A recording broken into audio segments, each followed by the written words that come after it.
It absolutely amazing. How are you guys doing tonight?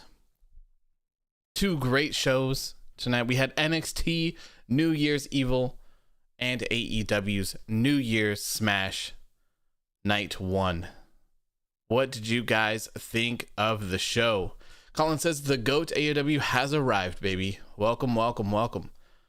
Do a little roll call here as everyone starts to get into the chat here. Kevin Murray, how you doing, my friend? Flash, welcome back. Dim, how you doing? Too sweet, absolutely. Jay Wolf says, I thought the Omega vs Phoenix match was very good, but slightly overhyped. I really liked it myself. Really liked it myself. I was glued to it the entire time. Chloe says, hey, AOW, how are you doing? How are you doing? Colin, best show in months. I absolutely agree with you. Chloe says, Balor and Kyle killed it tonight. I'm sure that they did.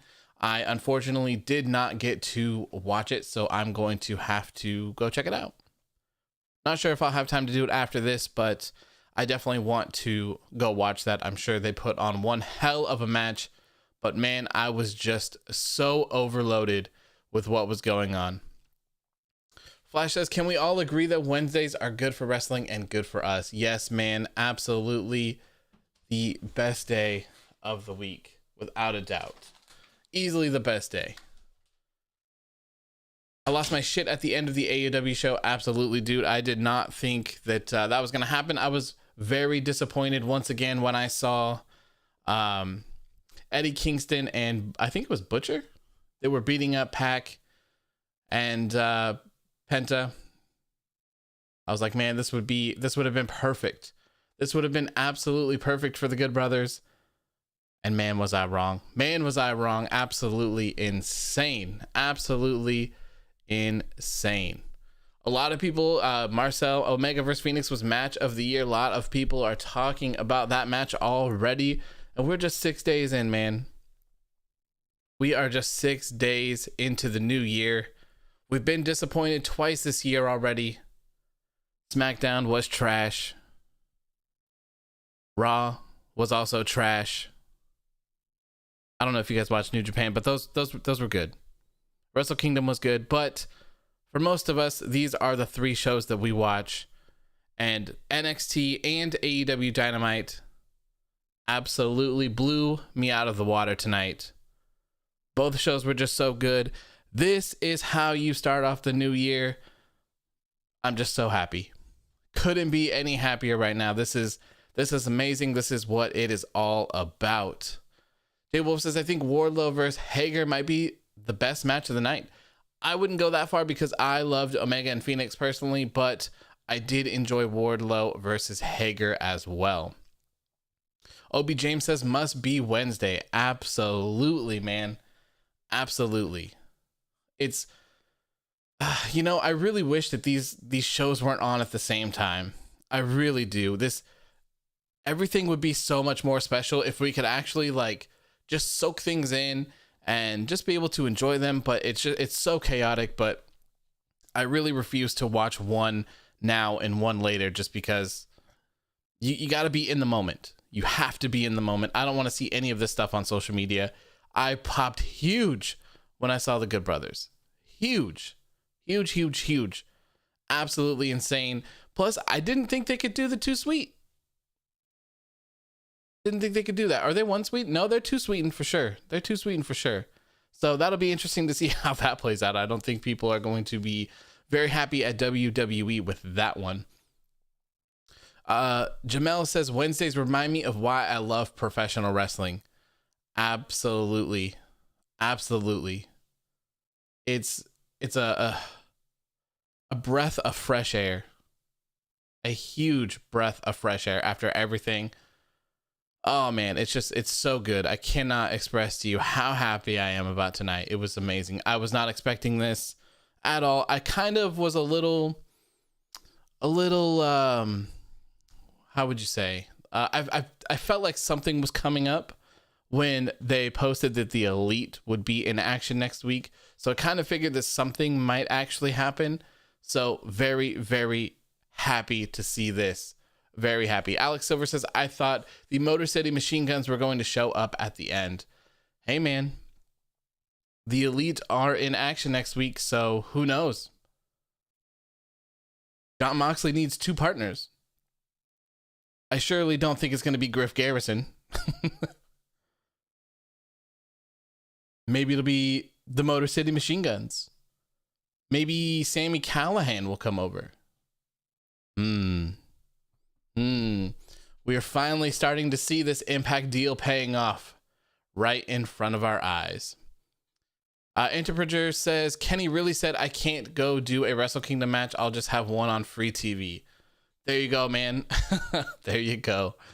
Chloe says, I would love if AEW was on Thursdays. I mean, really, I guess it doesn't really matter what show would move. Personally, I just want them on their own nights so that I can just sit and enjoy them and watch them and soak everything up. But I mean, they win every week, so they don't really need to move. Isn't there football on Thursdays as well, or something like that? Tony Khan picked Wednesdays for a very specific reason, for all of their competing stuff that they do and all of that. So they're there for a reason.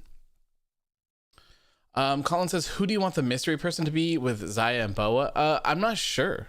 I am not sure, but I absolutely love it. The reveal for that was so cool tonight. So cool. Vance says, hey, AOW, I'm back. Welcome back, my friend. Good to see you. Flash says, now I can imagine Moxley appearing at Hard to Kill. That'd be crazy. Kenny Omega and Jon Moxley on an Impact pay-per-view. That would be very insane. That would be so crazy. I'm gonna have to reach out to Fight TV once again, see if they want to do a Hard to Kill giveaway for everyone as well. Seems like it's gonna be a great show, even if you just tune in to watch the Good Brothers and Kenny Omega versus the Motor City. Who are they teaming up with? Who are they teaming up with again? I'm having a brain fart. Fighting Rich Swann, but it's gonna be a good one. Gonna be a good one to tune into. You think Marty is gonna sign with the AEW now? I don't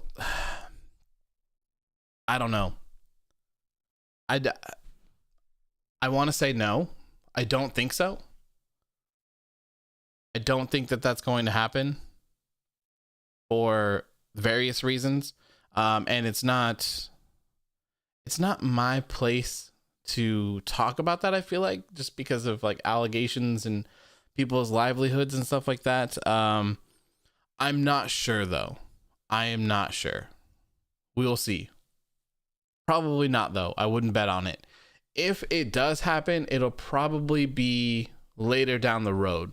If I had to guess, that would be my guess. We'll see though. Jamel says Balor versus O'Reilly match was just as good or even better than Omega versus Phoenix, but everyone is entitled to their own opinion. I haven't seen it yet. I need to check it out.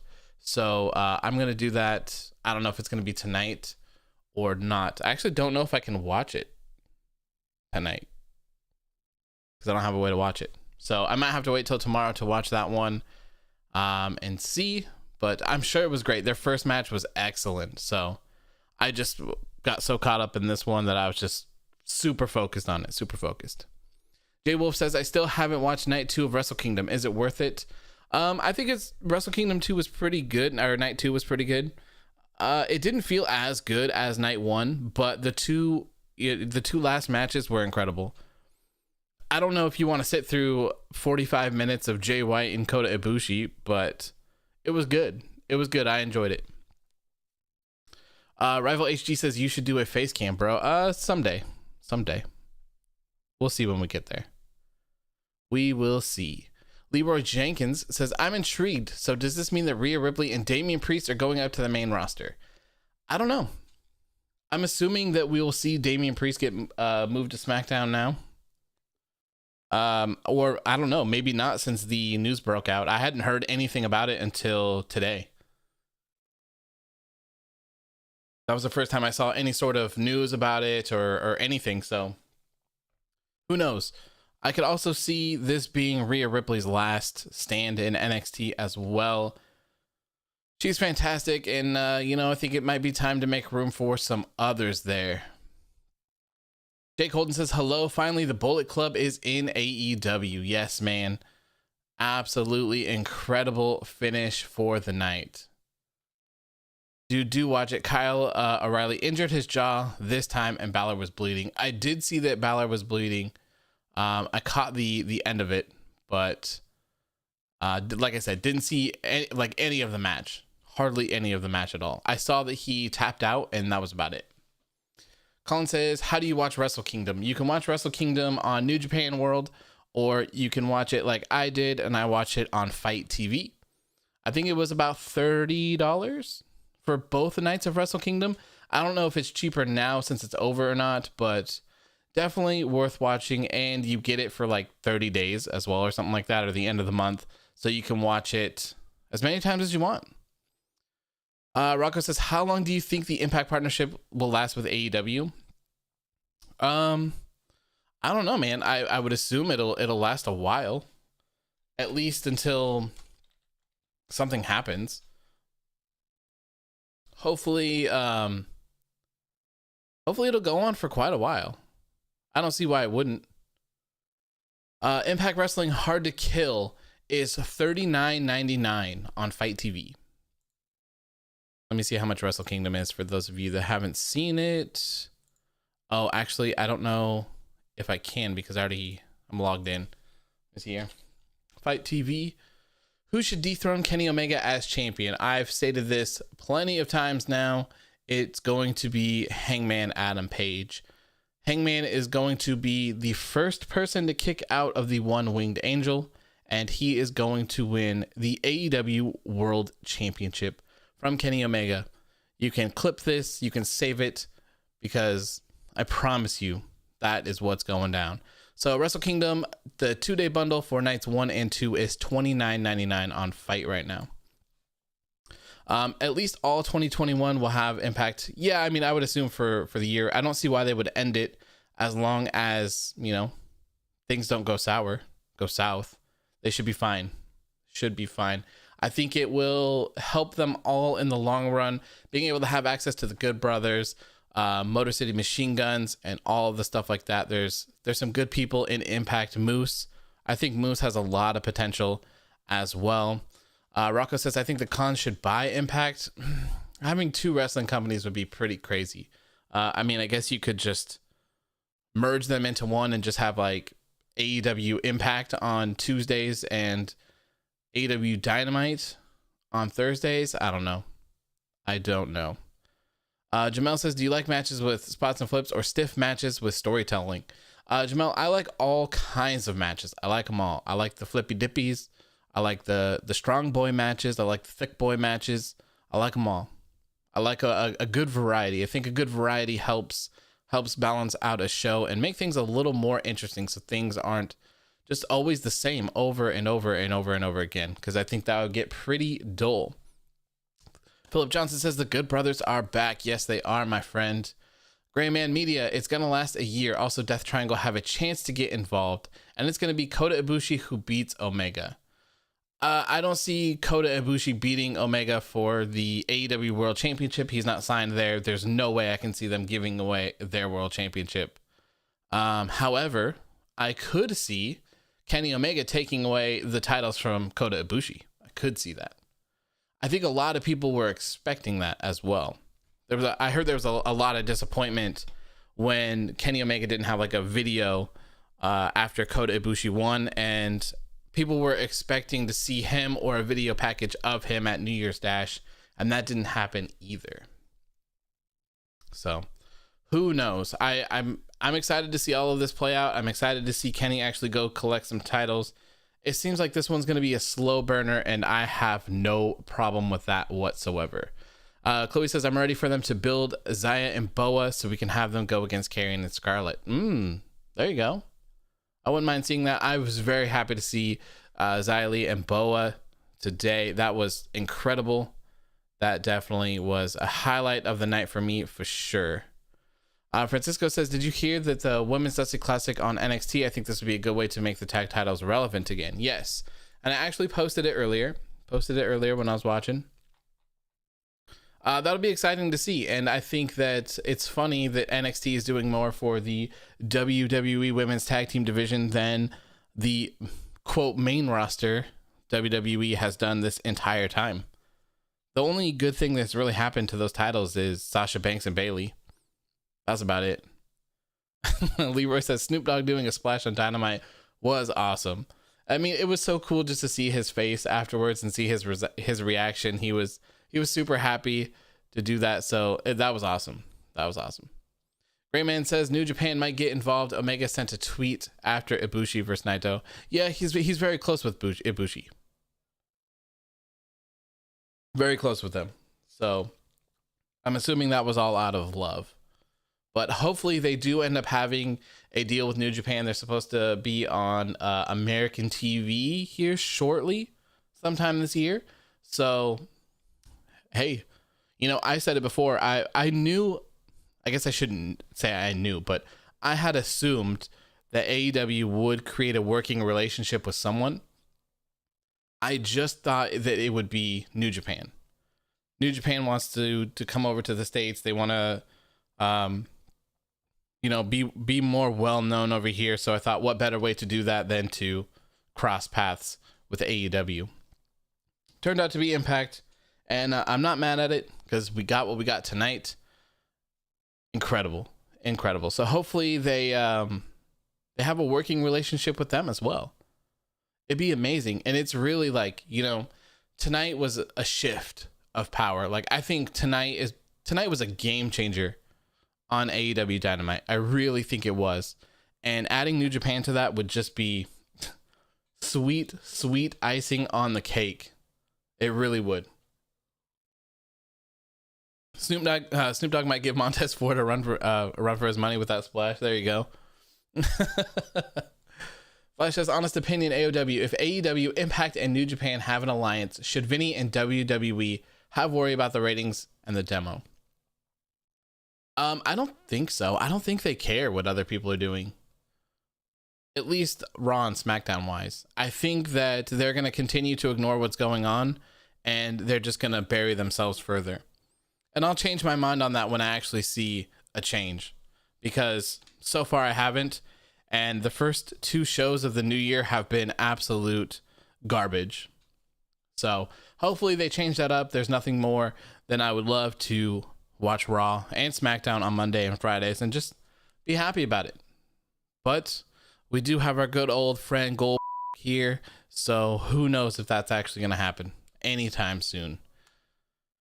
Giovanni says, can AEW hit the 1 million soon? I don't know, man. I don't know why everyone's so obsessed with the 1 million number. I don't get it. They're still in the top 5 TV shows of cable television for Wednesdays. So I'm not sure. I don't think tonight would be the night for 1 million. I don't think so. If anything, I think that this is what I always talk about when I tell you that someone needs to create must-see TV. This is how you do it. They did it tonight. They absolutely did it tonight. This is what you do to create must-see TV. If this was WWE, they would have said, hey, the Good Brothers are going to be on our show tonight. Going to be on our show. But they didn't. They even hit you with that swerve where they showed Eddie and Butcher beating up Penta and Pac. They hit you with that swerve where you're like, oh, 2 people. It's got to be the Good Brothers. And you're like, oh, man. Damn, this would have been the perfect moment. And then bam, bam, bam, bam. There you go. The Good Brothers come in and they save the day. This is what you need to do. So, not this week, but next week, I certainly expect AEW to have a boost in the ratings. 100%. Will it be 1 million? I don't know. Will it be a boost? I would assume so. They had 977,000 for the Brody Lee tribute episode, which was absolutely amazing. It was a beautiful show. I'm expecting them to probably be somewhere in the 800s, maybe the high 700s. And then maybe next week I would expect high 8s, low 9s. That's my prediction. But I don't know. Next week might be huge. It might be huge. Alex Silver says, what about AEW hitting 1,000? Oh, we are so close to that sweet 1,000 mark. Sweet 1,000 mark. And since you brought it up, Alex, if you're here and you haven't already subscribed, please make sure to hit that subscribe button. Started off the show tonight with 865, 68 or something like that. Working our way to that sweet 1,000 and working our way to that sweet monetization. Yeah, baby. Lots and lots of watch hours, though. Lots and lots. So, Flash says it's Wednesday, man. We are happy about it. Don't mention gold now, please. Shank. Who is your opinion who will win the Royal Rumble 2021? I answer this every single show. So I should just have this as like a banner on here. I think at this point. I think Daniel Bryan or Daniel Bryan or Keith Lee are my 2 picks to win the men's Royal Rumble. Bianca Belair and Sonya Deville are my picks for the women's Royal Rumble. Chloe says we need AEW to book the WWE main roster at this point. Yeah. Hey, VGAM, write that check, baby. Write that check, and I will do it. Philip says, do you think Carlito going to return to the Royal Rumble? Maybe. I can see that since he was advertised. I haven't heard anything about the Carlito thing. I guess I have. I heard that he wasn't even booked, that they had just mentioned it, and there was nothing actually solid. I've also heard that there was a traveling issue, so I'm not sure which one of those is true. Not sure. I don't think any AEW stream would go without Carlito. Not anymore, man. Carlito's gonna like turn into my mascot all of a sudden. Who would have thought, man? Who would have thought? And you know, the funny thing is, I was telling everyone, I never knew that Carlito was so popular. And I was even looking at WWE social medias on Twitter and Instagram, and everyone's like, where's Carlito? Where's Carlito? It was insane. Absolutely insane. Can you imagine when Raw fans tell you AEW sucks? Yeah, man, it's brutal. It's brutal. They should really watch it instead of just being salty. Maybe they would enjoy it. And maybe they would see what a real show looks like. What if Hangman was standing on the ramp at the end of Dynamite tonight? That would have been cool. But I think that is a story for another day. He's kind of involved with the Dark Order at the moment. At least, I don't know if they're still going to go that route. I don't really know what's going to happen with the Dark Order at this point.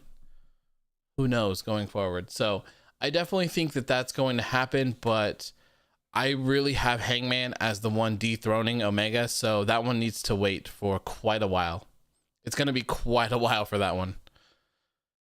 Jamel says, we all know Hangman Adam Page is taking the title off of Omega, but how would you book it and when would you have it? Just picking your brain. It would be late from now. Kenny Omega needs to do all of this collector stuff first, and I would like to see him run through some more opponents. You know, this Rey Fenix match was incredible, absolutely incredible. So hopefully, you know, he goes over to Impact. He's on this pay-per-view. Maybe they'll beat them, and then the next Impact pay-per-view, Kenny will be challenging Rich Swann for the Impact World Championship. He'll win it, and then who knows? Maybe he'll set his eyes on Kota Ibushi and the IWGP Heavyweight Championship. Who knows? Jake Holden says, I love a little bit of color. Me too, man. I think blood has the blood used in like the right place, the right time is just so good. It definitely has a place in wrestling. I wish that they would run with it some more. I don't think you have to go all the way out for it, but it definitely should be a part of some. Anthony says, will you do anything special when you hit 1,000 subs? I'm not sure. Maybe we could do some sort of watch along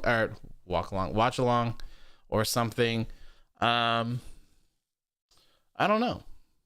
Maybe I'll ask you guys what you think we could do. I'm not sure though. Watch along, maybe just a special show where we hang out and chat or something. Maybe play some games or something together. I don't know.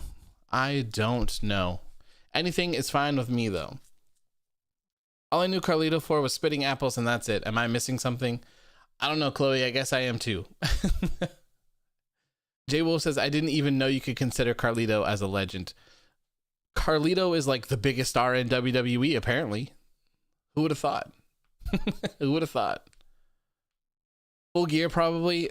Full Gear seems too soon, though. Too soon. I feel like Kenny Omega is going to have a long reign. He's going to have a long reign as world champion. That's my guess. I don't know how they're going to do it. I don't know how they're going to manage it, but I'm expecting a very long reign. Libor says, can we get a new AEW women's champion? Because the current design is stupid. Oh, you wanted a championship? Yeah, I'm not a big fan of that women's championship. It's definitely one of my least favorite. Probably one of my least favorite.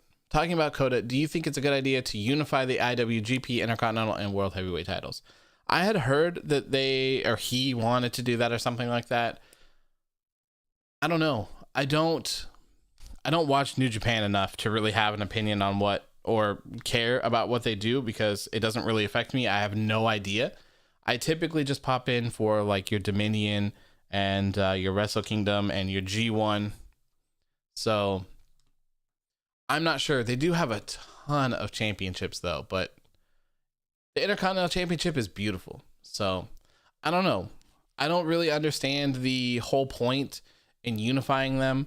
I think it's kind of weird that ever since, what was it, Naito that became the first double champion, or at least the first of like recent.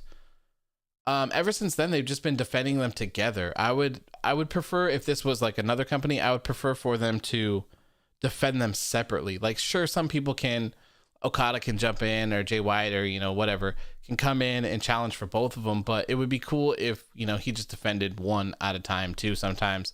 Then you could just have someone beat him for the Intercontinental Championship and just call it a day. Call it a day. If Alicia Fox can be a legend in a company, then anything can happen.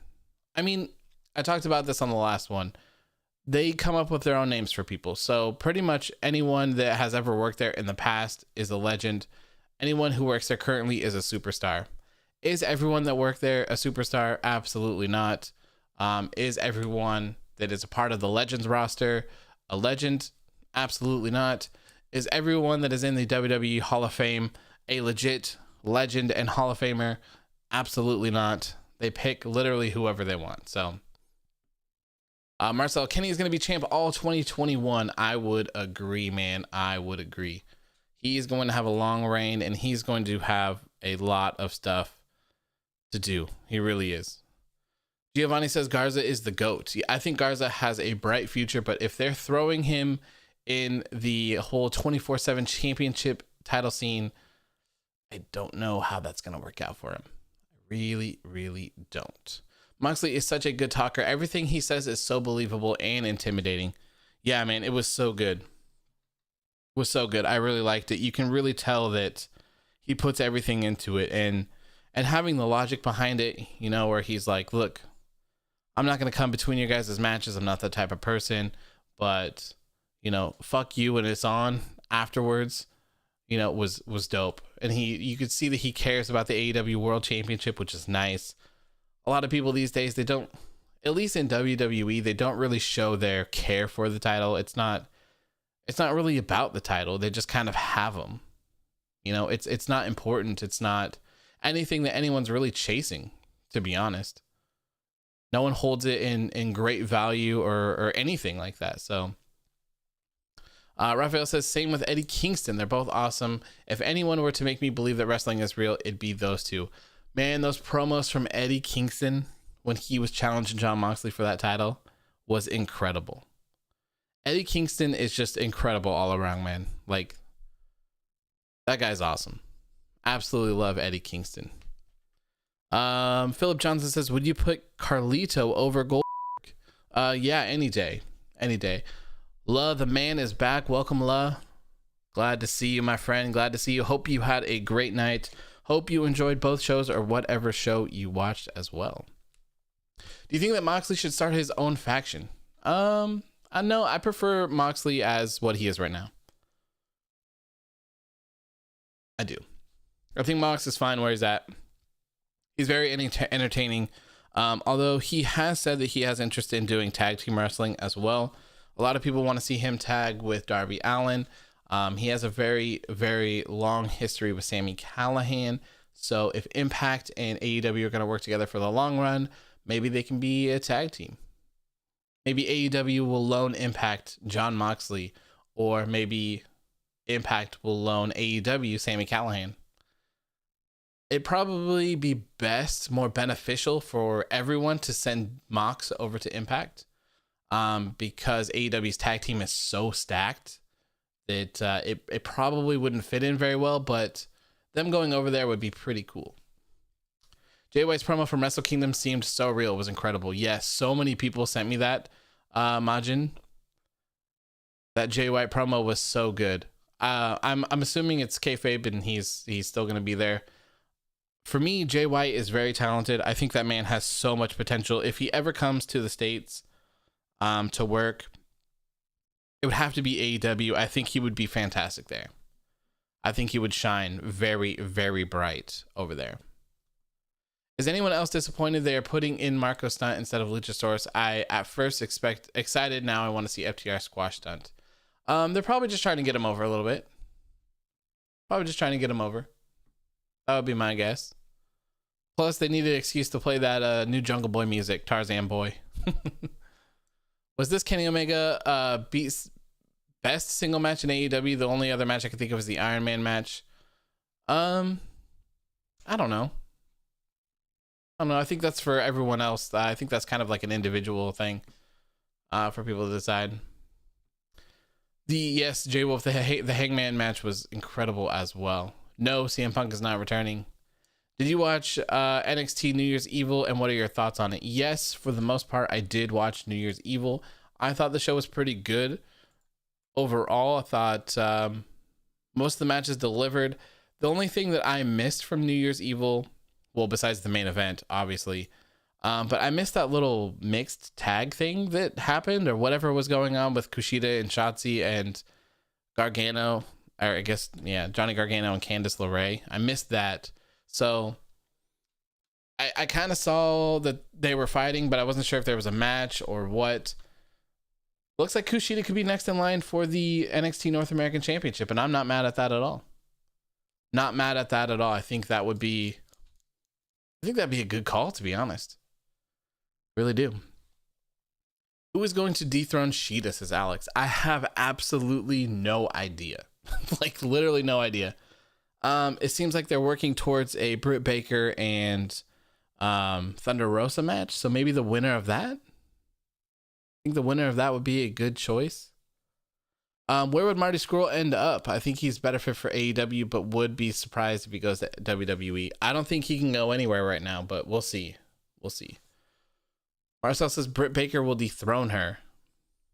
Very possible. Very possible. I wouldn't be mad at that at all. I think Britt Baker has improved a lot. I think she's really improved a lot. She's really coming into her own, and this whole like heel persona from her has been great. So I could definitely see that happening, and I wouldn't mind it at all. But then again, I wouldn't mind Thunder Rosa either. Thunder Rosa is awesome. We will see though. We have Serena Deeb defending her championship against Tay Conti next week as well, which is kind of interesting. It's still kind of weird to see the NWA Women's Championship being defended on AEW Dynamite. Don't quite understand the focus on that or what is going on. Very interesting. Philip says, goodbye. I'll see you on Friday. Sounds good, man. I will see you on Friday for the SmackDown post show. Have a good rest of your night. All right. Rosa vs. Baker was supposed to happen next week. I don't know what happened. Yeah, me either. It seems like they just changed it to the waiting list for next week. Not quite sure. All right, so let's get into the breakdown of this show here. I don't have a list because I didn't have enough time before I started this. So let's kind of go over what all had happened tonight. Tonight's New Year's Smash Night 1 kicked off with a huge 8-man tag team match of the Young Bucks teaming up with SCU to take on the Acclaimed and TH2. Next up, we saw Jon Moxley return to Dynamite for the first time. Then we saw Wardlow taking on Jake Hager. I definitely have a couple things to talk about during that one. Matt Hardy signs Private Party to some sort of contract where he gets a booking fee of 30%. Darby Allin and Brian Cage had a TNT Championship weigh-in, and we saw Sting one more time. I showed up to be a part of the show. It was incredible. Cody Rhodes versus Matt Sydal. Cody Rhodes had a special guest coach for this match, and it was none other than Snoop Doggy Dogg himself. We got a glimpse at the new TNT Championship. Let's see here. Then we had Abaddon taking on Hikaru Shida for the AEW Women's Championship. And then we had our main event match of the night, which was Kenny Omega defending his AEW World Championship against Rey Fenix. Stacked show tonight. Pretty stacked show tonight. Chloe says, are you doing a Q&A on Sunday? I hope to. I plan on doing it. I was going to do one last Sunday, but I ended up not doing it because of Wrestle Kingdom. Wrestle Kingdom took a huge toll, like to stay up and watch those and do Wrestle Kingdom and then Raw. And then we had a 3-hour post show on Monday, which was absolutely insane. So doing that and then watching New Year's Smash again, or not New Year's Smash, sorry, Wrestle Kingdom Night 2. It was just, oh my God, it was just brutal. Absolutely brutal. So I'll go over the NXT card here again really quick as well. We had Dexter Lumis open up the show here where he's turning on the lights and flipping the big old lever to reveal the NXT New Year's Evil backdrop and all of that cool stuff. I also think he just magically put on a jacket when he flipped the switch as well. So this show kicked off with Damian Priest going one-on-one with Karrion Kross. This match was commercial free. Good match as well. Let's see. Next up, we had Santos Escobar taking on Grand Metalik, which I thought was kind of weird. Then we saw the debut of the new version of Xia Li. Very good. Very, very, very good. Let's see here. We had Raquel Gonzalez taking on Rhea Ripley in the Last Woman Standing match. Then, like I said, I think this is where that whole weird mixed match tag thing happened or whatever with Johnny and Candice and Kushida and Shotzi. I have no idea what happened here, but I don't know.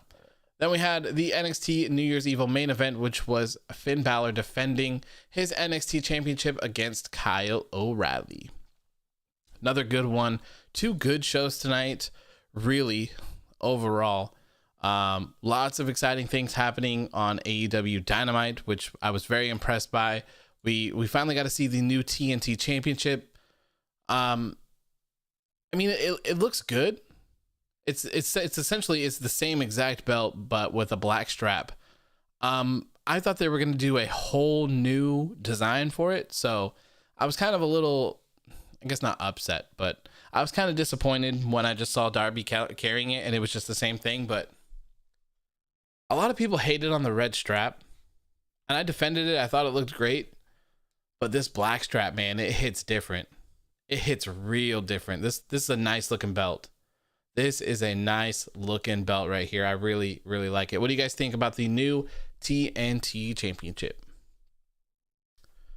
People are so pissed by Matt Hardy's WWE shot. Yeah, I mean, they just need to get over it, man. They really need to. Everyone's going to take shots. It's fun. You know, it is what it is. I enjoy it. I think everyone else enjoys it. For the most part, everyone enjoys it. It's all fun and games, really. It's all fun and games. And the things that they joke about are ridiculous anyways. You can't really be mad at Matt Hardy making a shot at people not being able to be on Twitch or Cameo when WWE will legit not let their almost used the wrong word there. Their independent contractors can't use Twitch or Cameo. Like, give me a break. Give me a break.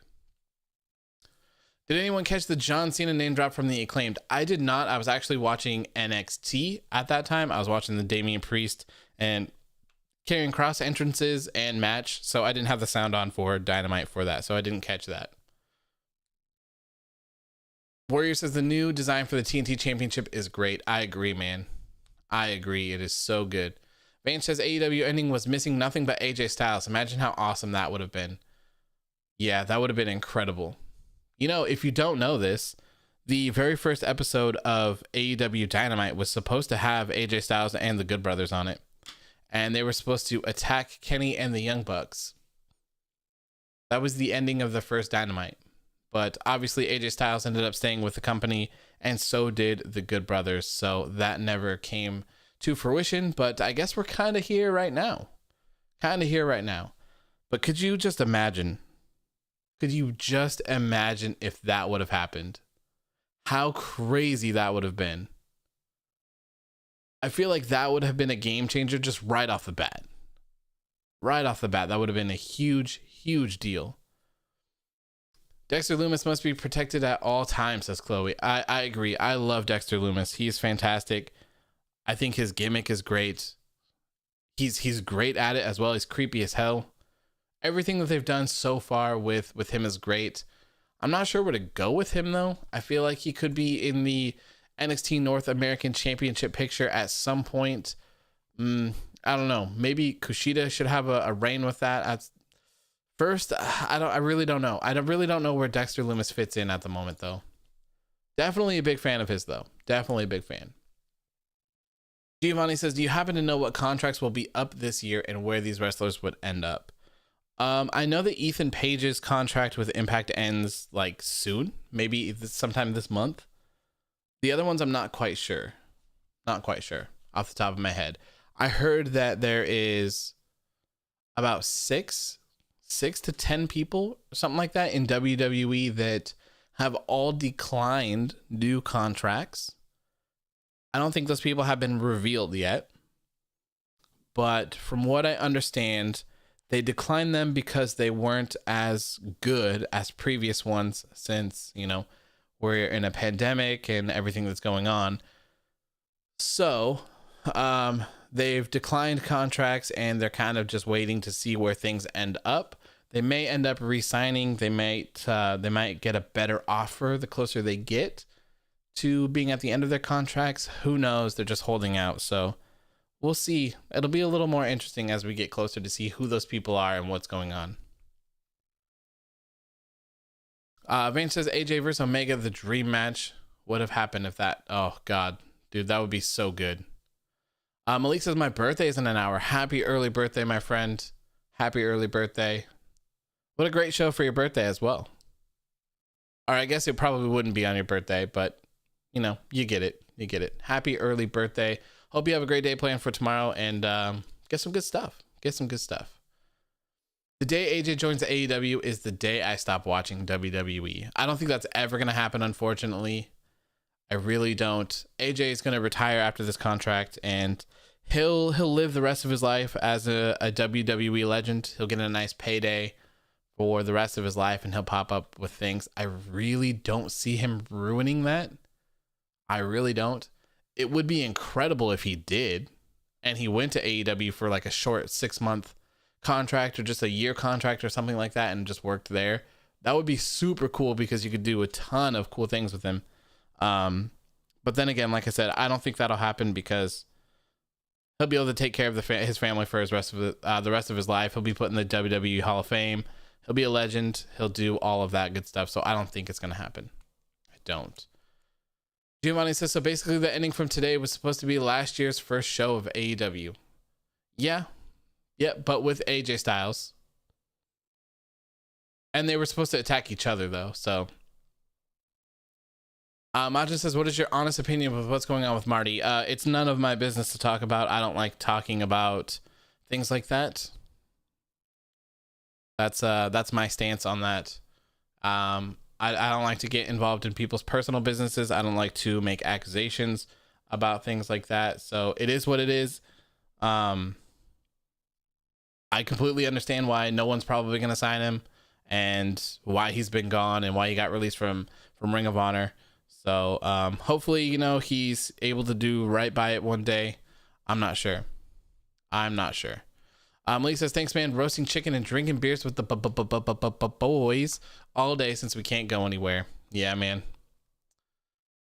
It sucks. Today, I'm not going to talk about it, but today was one crazy day. Boy, let me tell you what, when I was looking on Twitter, absolutely insane. Alex Silver says, who should AEW sign to boost their women's division? I don't think they need to sign anyone else. They have a lot of people that they could use. They have Diamante, they have Eva Lise, they have Britt Baker, they have Thunder Rosa, they have Serena Deeb. They got Big Swole. They can make a good tag or a good division out of those people. They just need to actually use them. Anna Jay's very good. Tay Conti is good as well. So like, I mean, I just named like 7 or 8 people just right off the top that they already have that they don't really focus on very much, and they could use. Hikaru Shida is very good as well. She's very good. She just hasn't really been put into anything worth checking out, unfortunately. And I think one of the big things that AEW missed originally when they first started was they had all of these people who had no chemistry together. I think it was a mistake putting Riho as the first champion. It should have been Hikaru Shida. She should have been the one to win that. And, you know, you have a dynamic where you have Riho taking on Nyla Rose. Like, Riho is so tiny and does all the Joshi stuff, while Nyla Rose is large and doesn't do all that. So they had no chemistry. It just didn't work. And I think that's where they went wrong. I really do. Who do you think you would like to see be the first AEW guy to jump to WWE? I have no idea. I don't see anyone going over there, to be honest. They really seem like a family. It's crazy. They really do. They seem like a family. I'm sure someone will be unhappy at some point, though. Sean Spears seems to be a little bit unhappy. I'm not sure if that's storyline or real or not. So I don't know. I really need to start watching AEW Dark. I mean, maybe not on like the days that it come out, but just maybe while I'm sitting here working, just kind of have it on in the background to see kind of what's going on, because I still feel like I miss a lot of stuff. I do. I watch BTE, But I think my fiance and I are going to start watching Sammy Guevara's vlogs as well, just to kind of stay in tune with everything, see what everyone's doing, and keep up with that.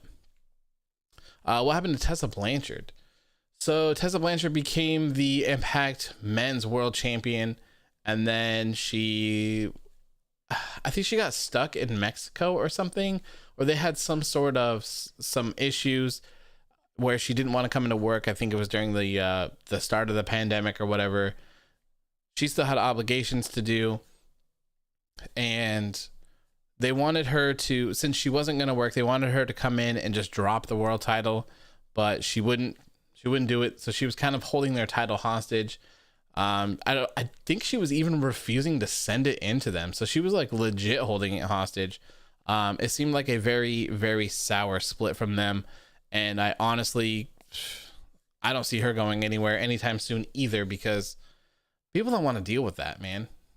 No one wants to deal with that kind of drama, especially like when you know about it going forward. No one wants to do that. So I don't really see that happening. Don't really see her going anywhere right now. So anyways, let's get talking about this show. We've been here for about 52 minutes. Let's start talking about this show here. We had the Young Bucks and SCU taking on the Acclaimed and TH2. Not a bad match to start off the show. I'm kind of glad that after the match, SCU kind of had the mics and we're talking about what had happened. I saved the post of what had happened between them because I think it was on the waiting room before AEW Dark, or was on Dark or something, and I just ended up forgetting to post it. It's still in my drafts, but essentially what is going on is Frankie's trying to boost up Christopher Daniels here again. So he said if they ever lose a match as a tag team, then they're done for good. So going forward, they need to win every single match that they're in. So it kind of, it's a kind of a weird thing to do, but I guess it's an interesting thing. Once I had heard that, I knew that they were going to win this match. I knew what was going on since I saw that. So it'll be interesting to see what happens. After the match, they kind of hinted that they wanted a title shot, so that might be coming soon. I don't see them winning the titles back. I really don't. I see the Bucks keeping them for quite a while. And to be honest, I'm not quite sure who would take them off of them. But I liked this match. Like I said, it's just for AEW, these too many people matches, they can't book them right. They just can't. It's too chaotic. There's too much going on at one time. It's sloppy as hell. They don't follow any sort of rules or anything. It's just pure chaos. It always is. They've gotten a little bit better, but it's still not the way that I would like it. Chloe says, all right, I gotta go. Enjoy your show. See you on Friday. Thank you for tuning in. I really appreciate it. See you on Friday. Dark, most of them are squash matches to show indie talent versus AEW talent, but every episode there were like two feuds, like for example the hybrid 2 versus SCU or Scorpio Sky versus Shawn Spears. Yeah, I mean, I kind of know that it has that kind of format, but I still feel like I miss out on so much, because you have these people coming in who are like, I think it was the Dark Order, where they're like, oh, Evil Uno and Stu Grayson have won like 15 matches and lost one, and it's like, wait, what? When did those happen? So I kind of want to watch it just so I'm up to date on stuff like that. Warrior says basically she was fired for being unprofessional. Yep. Long story short, that's what I would say. Raphael says, I don't really understand what's going on here. I can't see either of them being anywhere near the top in any of the singles division. This is a better concept over than the Iconic split. I still don't understand why they split up the Iconics. It will never make any sense to me. Billie Kay's trying to find a tag team partner. Now she might be trying to manage the Riot Squad. Peyton Royce is tagging with Lacey Evans. Like, what has the world come to? I thought SCU would betray the Young Bucks for some reason. Well, technically that would have been a loss for them, and then they would have had to split up. Obi James says, I forget sometimes the SCU were the first tag team champions. Yes, they were. I was very happy about that too. I loved SCU. It kind of sucks that they split Scorpio Sky away from them. And Scorpio's nowhere to be found because Scorpio's the best one of the three of them. I think Scorpio Sky has a super bright future. He's incredible. Scorpio Sky is awesome. So I hear he's on Dark, which is a shame. I would love to see him on Dynamite more. I think he has a lot of potential. He could really be in the mix of the TNT Championship scene. I really do. I would love to see the Private Party take it off the Young Bucks whenever they drop the titles. I wouldn't be mad at that either. I really like Private Party. I haven't been very impressed with their booking. I thought they were going to come in hot and be stars, to be honest. So I thought it was kind of weird. It's kind of weird to see them in the position that they're at. I really like the BME to the Meltzer driver. Are you talking about the finish of the match? Interpager says AEW Dark is mostly just Taz and Excalibur corpsing, and I love it. That's why I want to watch it more than anything. Just seeing all of the hilarious Taz things that I see from time to time, just a little short clips, videos from them. I want to see those. Those are so good, so good. So Sisis Gaming, yeah, the finish was weird though to me. Like, I don't know if it was planned. If it was planned, I don't think it was good. If it wasn't planned and it was just kind of a mistake, then I don't mind. But I don't know. Just who was it? Nick that was on the ropes. Nick falling or like getting off and then turning around and jumping outside was really weird. And then, I mean, the finish part was cool with Daniels and I'm gonna assume Matt. It was cool, but it just seemed so weird. It seemed like a botch that they kind of got control over. So I don't know. I don't know. Who do you think shall defeat Finn Balor? It's going to be Karrion Kross. Karrion Kross is going to reclaim his NXT championship.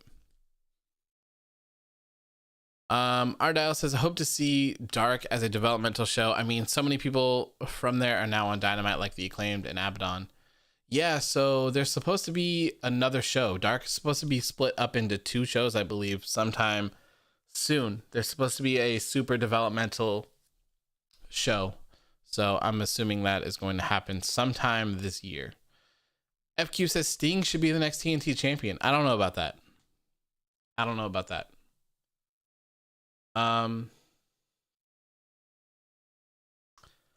really don't. I don't really want to see Sting hold the championship in AEW.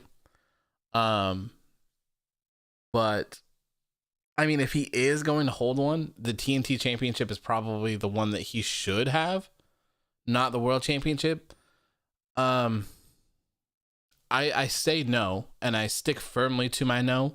But if they do pull the trigger on it, I will hold my my opinion until I see how they do it. They could do it in a good way. They could do it in a terrible way. I don't know. We haven't seen Sting step into the ring yet, so we're not quite sure what he's there to do. It looks like he's there to help Darby, but it also looks like he's there to maybe not help Darby. So kind of interesting, weird little dynamic we have going on there. Why doesn't Scarlett wrestle? I have no idea. I figured she would. Giovanni says, what can we expect from Death Triangle now? I think that Death Triangle, they're going to be, there's been a lot of hints towards trios tag titles coming to AEW, and I believe it's going to happen sometime this year. So I would expect them to start challenging for those, and I would assume that they're going to be the first trios tag champions, to be honest. FQ says, they say Goldberg will win the Royal Rumble and will face Roman Reigns. Why is WWE so bad? Well, he's not going to win the Royal Rumble now because Goldberg is challenging Drew McIntyre, so I doubt he's going to be in that match. Jamal says the 24/7 championship should become an open challenge championship that's defended on SmackDown, Raw, and NXT. I wouldn't mind that. I wouldn't mind that at all. It'd be much better than the concept that they have now. Ardell says, I think with Sting, it all depends when he stepped in his first match. Then we can have an opinion on if we can see with the picture. Yeah, I mean, still, I don't think Sting belongs anywhere near the world title. I would never put Sting anywhere near my world championship, ever. I wouldn't even give Sting a match with Kenny Omega. No way. No way. TNT Championship, I could see an argument. I could see an argument for that. But Kenny Omega beating Sting does absolutely nothing for Kenny. Nothing. Absolutely nothing. Darby beating Sting? Maybe. But yeah, I don't think that's gonna happen. I really don't. If it does, I think it's a bad choice, and I think it goes against every single thing that AEW talked about, saying that they weren't. That's a WWE move right there. Regardless if someone gets squashed or they put on a 5-star banger, I don't think Sting needs to be anywhere near the World Championship. How's it going, Hoodie? How are you doing, my friend? Hope you had a great night. We just kind of started getting into talking about the show here. So anyways, first match, like I said, pretty good. Still a little too much chaos for my taste. I don't think that AEW should do anything more than a trios match very often. They've been okay with trios matches, and if they're working towards trio matches or trios titles rather, I think they should start focusing on them. They have a lot of teams that can have trios, so I think it could be good with trios titles. I got the Death Triangle holding them first. Saw a comment on WWE's Insta saying that Goldberg will win the WWE title, face Roman at Mania in a winner-take-all match, and become a double champion, and I will throw myself out of the balcony. Yeah, that would be terrible. That would be terrible. Although I could see, there's two things that I could see that I'll mention really quick before we move on. I could see Goldberg beating Drew McIntyre for the WWE Championship at the Royal Rumble. I could certainly see that happening. And here's the two outcomes that I see as a possibility. Next up, you have Goldberg holding the title until WrestleMania, where he defends it against Drew McIntyre. Drew McIntyre gets his win back and gets his title back at WrestleMania once again. That is option number one. Option number two is Goldberg beats Drew McIntyre at the Royal Rumble for the WWE Championship, and then he wants to challenge Roman Reigns for a winner-take-all, just like you said, at WrestleMania. So our WrestleMania main event will be WWE Champion Goldberg versus Roman Reigns, the Universal Championship. Winner-take-all. Roman Reigns wins, dethrones Goldberg, sends him back to the old folks' home, and then he reigns as double champion. I could certainly see WWE doing that. Certainly see it. They love Roman Reigns. He's actually in that spot where they've always wanted him to be. Why not pull the trigger? Warrior says option number three, have Drew McIntyre squash Goldberg. That is certainly an option, but I don't think that's what WWE is going to do. Mainly for the reason, just because it is Goldberg, and also for the reason that Goldberg has 2 matches in his contract for each year for like the next 2 or 3 years. So having a match at the Royal Rumble and then having another match at WrestleMania would knock those off for the entire year. And then we'd just be done, right? We'd be clear of them. I feel like Darby and Sting versus Team Taz at Revolution is a pretty safe bet. Sting can be protected if Darby takes most of the heat. Yeah, I'm assuming that's kind of what's going to happen.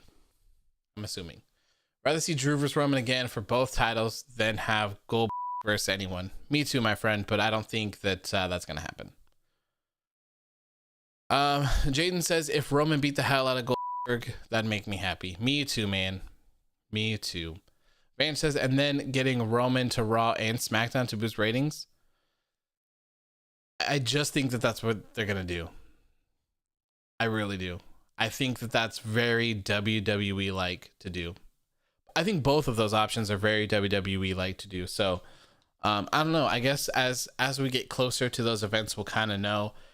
Apparently, from what I've seen online, is that this whole Drew McIntyre versus Goldberg thing for the WWE Championship just came to fruition a couple days ago. It's not something that they've been working on.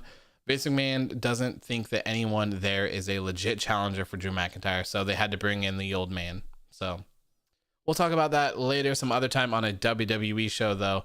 So let's go ahead and move on with this first match. All right, not too bad. Next up, we saw Jon Moxley make his return to AEW Dynamite. It's funny that we were talking about this because Jon Moxley kind of had that gold entrance here tonight where he came out the room and walked down the hallway, which was kind of funny. I don't know if this was a subtle shot at anyone or anything like that, but I just thought it was hilarious to see. It is still it's so weird to not see the AEW World Championship on the shoulder of Jon Moxley. It's so weird. It's so weird. I'm so used to seeing it that just seeing him without it's just awkward. Anyway, the promo that he cut was so great. Long story short, he ended up saying, "Kenny, you are not safe. You will never be safe." He said he wasn't going to interrupt the match tonight with Rey Fenix because he's been working 19 years to get this shot, and he's not a man to step in front of another man's destiny.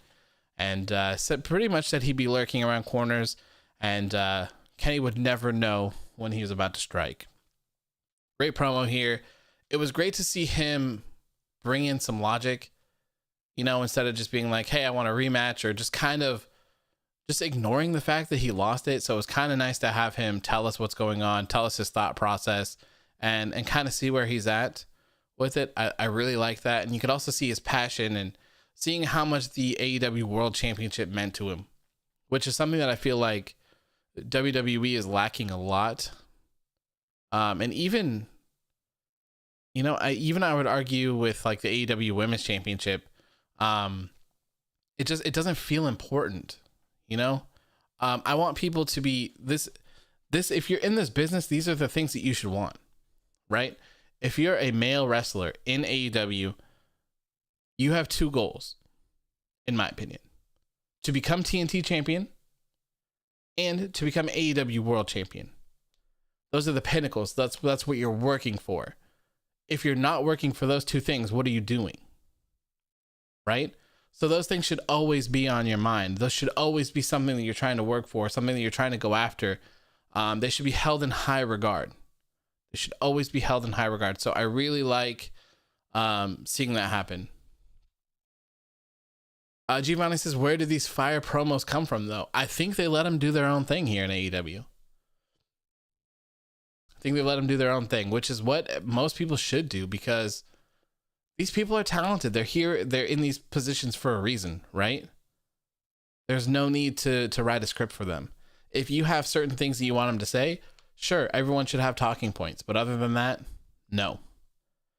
Jamel says, is Roman Reigns' Universal title reign one of the best world title reigns in recent memory? Personally, for me, this reign has so far has felt prestigious.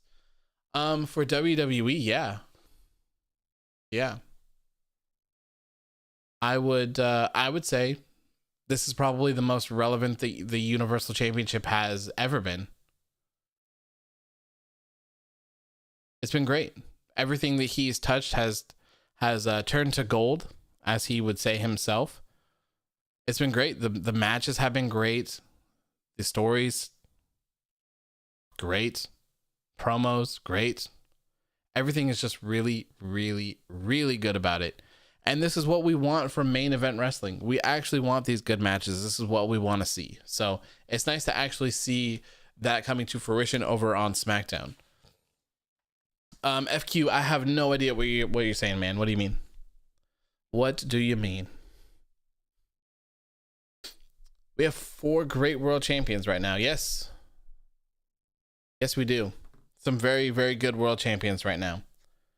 Drew McIntyre over on Raw, Finn Balor on NXT, Kenny Omega on Dynamite, and Roman Reigns on SmackDown. And if you want to add a 5th in, we got Kota Ibushi right there as well for New Japan.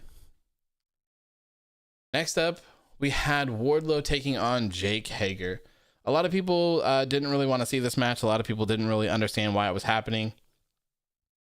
I don't mind it. I kind of understand here. The whole kind of vibe that I'm getting is brothers. or very good friends.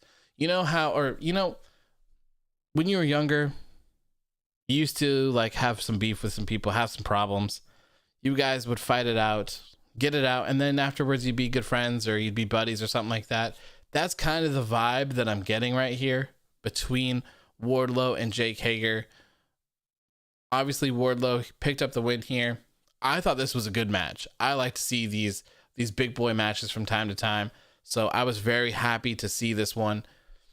Wardlow, I think, is going to be, I think he's going to have a very, very bright future. Wardlow is fantastic. Jake Hager here was pretty good as well. I know a lot of people aren't really a big fan of him, but I thought they both performed very well here. Wardlow getting the win, perfect. I have no problem with that. After the match, they fist bumped each other, which I took a signal as them being kind of cool. It's like, okay, you know what? We got this out. You keep staring at me. I don't appreciate it. So they kind of got out their frustrations. So now what I want to see is I want to see them join forces, and I want to see them be one sort of big boy tag team. I think they'd be a fantastic addition to AEW's tag team division. Kind of just like how Jake Hager and Jericho were. They kind of seem like an odd fit together, but I think Wardlow and Jake Hager would be perfect together. I think they'd be perfect. It kind of gives them something to do as well for the inner circle. So they'll have Hager and Wardlow, and they'll also have Proud and Powerful as well as tag teams in the group. Hell, maybe you could even throw MJF and Sammy Guevara in there together. All of these enemies becoming buddies. I think it's good. So hopefully they'll pull the trigger on that. Maybe there's going to be a story behind it. But Wardlow has a really big, bright future ahead of him. I am sure of it. Warrior says Wardlow's going to be big eventually. I agree, man. I agree. I remember being in the crowd at Double or Nothing, and they played that weird Wardlow promo video, and no one knew who he was. And now here we are 2 years later, and he's looking good, man. He's looking really, really good. Vance says NXT always have great champions. I wouldn't say always, because we did have Leon Ruff as a champion. I hated that. Absolutely hated it. Jamel says WWE has a more talented roster, but AEW uses their talent properly. I completely agree with that. I've said it multiple times. I think WWE has the best roster in the business by far. Easily. They just don't use them. They don't use them properly. They don't build stories. They don't build anyone up. So they kind of are laying in their own bed right now with it. AEW, they're not perfect by any means. They certainly have their flaws. But for the most part, they do booking fairly well. They do their booking fairly well. FQ says, I miss Matt Hardy. Matt Hardy should win the AEW championship soon. I don't know about that. I don't know about that. I don't think Matt Hardy needs a championship. I think what he's doing right now is perfectly fine. He's still relevant. He's just created a new character, and he's trying to help put over Private Party. Private Party has a very bright future ahead of them as well. Both of those guys are super talented.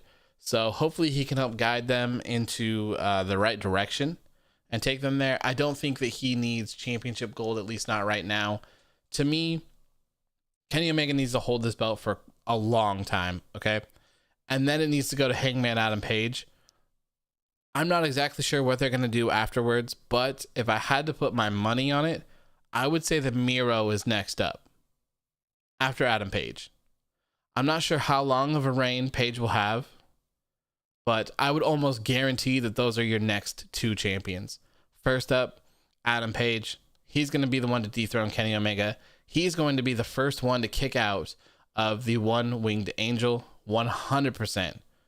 I have no idea what the Claimant will look like at that point, but so I don't really really know how long of a reign Page would have, but it's got to be Miro. It's got to be Miro that pops up afterwards, unless they have other titles that they're working on in the future.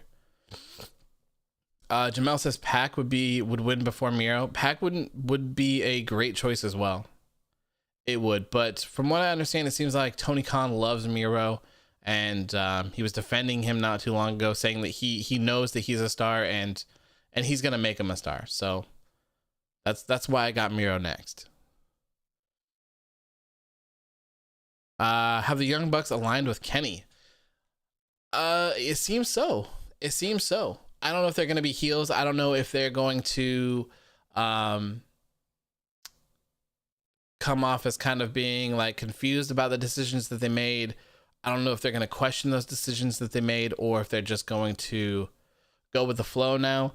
For the past week, they've been teasing being with Kenny this entire time. So I was expecting it to go down on Impact. I thought they were going to show up there, but apparently they were saving it for their own show, and I don't blame them, because it really was incredible. This was incredible. Very, very happy with the way that tonight's show turned out. Next up, after this match, we go backstage to see Private Party there, and big old Snoop Doggy Dogg shows up, and yours truly, Matt Hardy, shows up as well with those contracts, stating that he gets a 30%, a booking fee from them of 30% to help guide them in the right direction.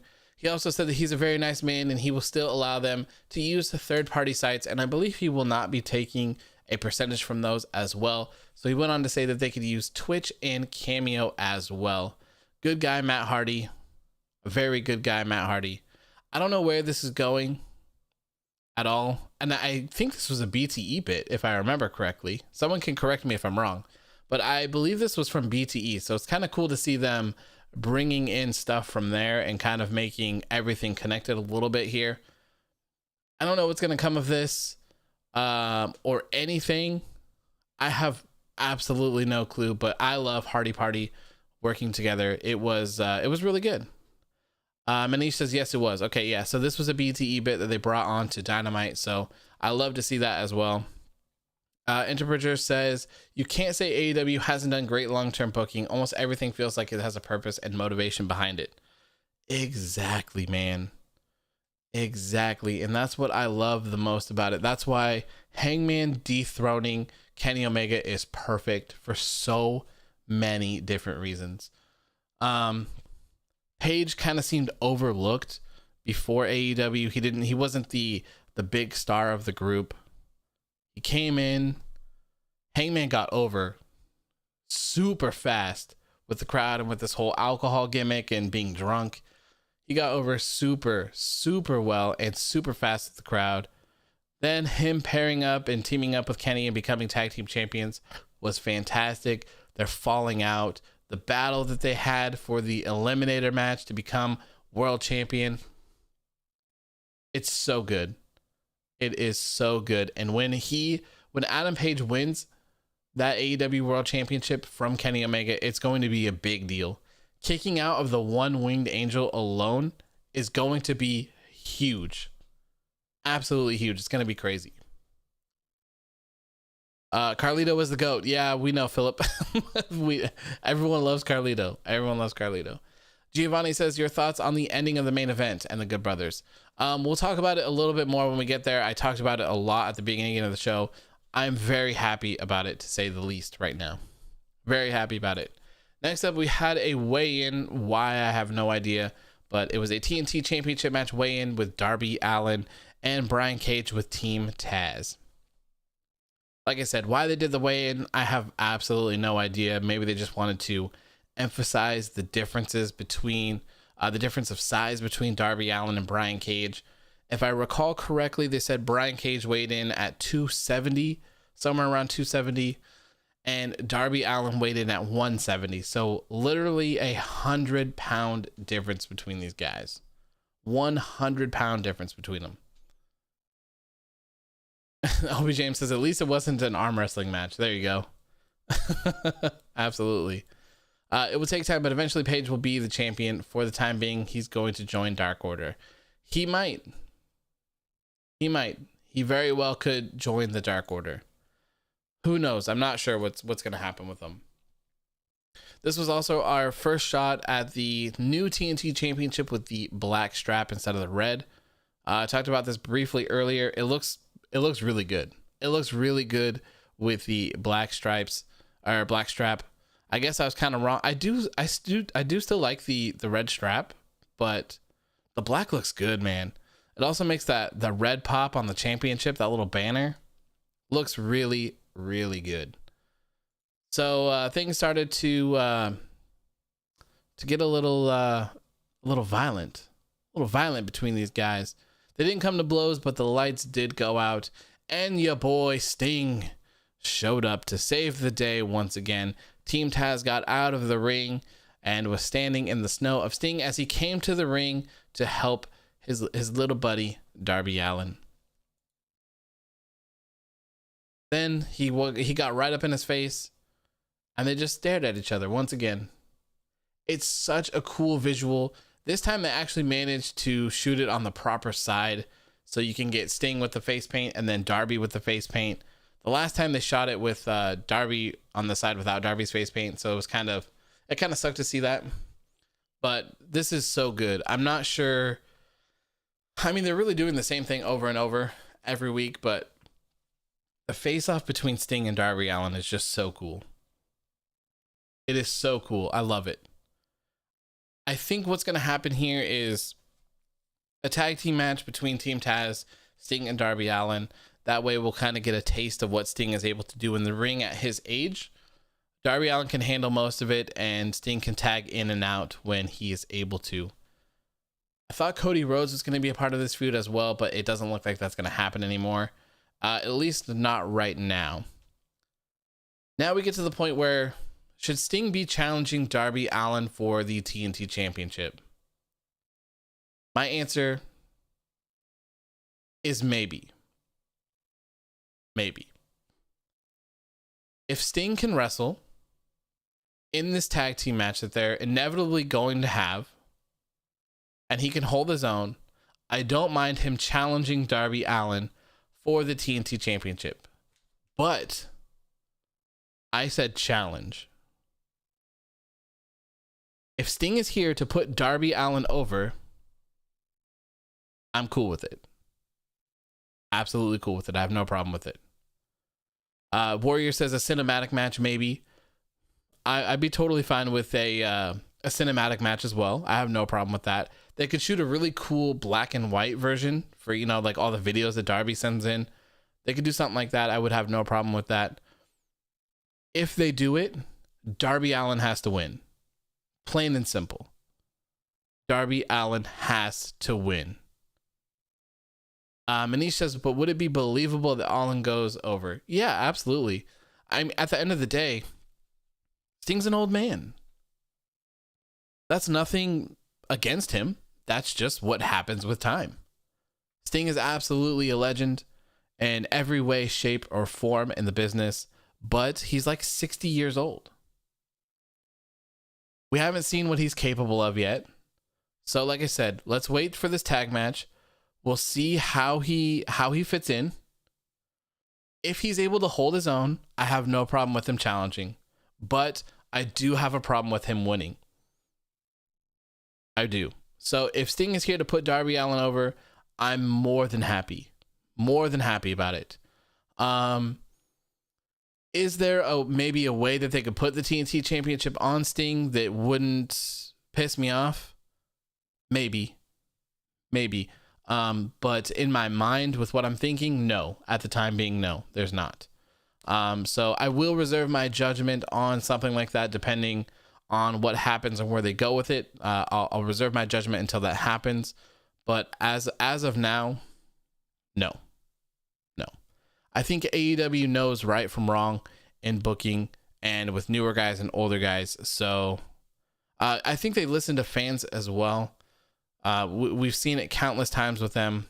So I have faith in them. I have complete faith in AEW to do the right thing in almost everything. Once they start letting us down, that will change. So until then, I'm going to give them the benefit of the doubt. We'll see.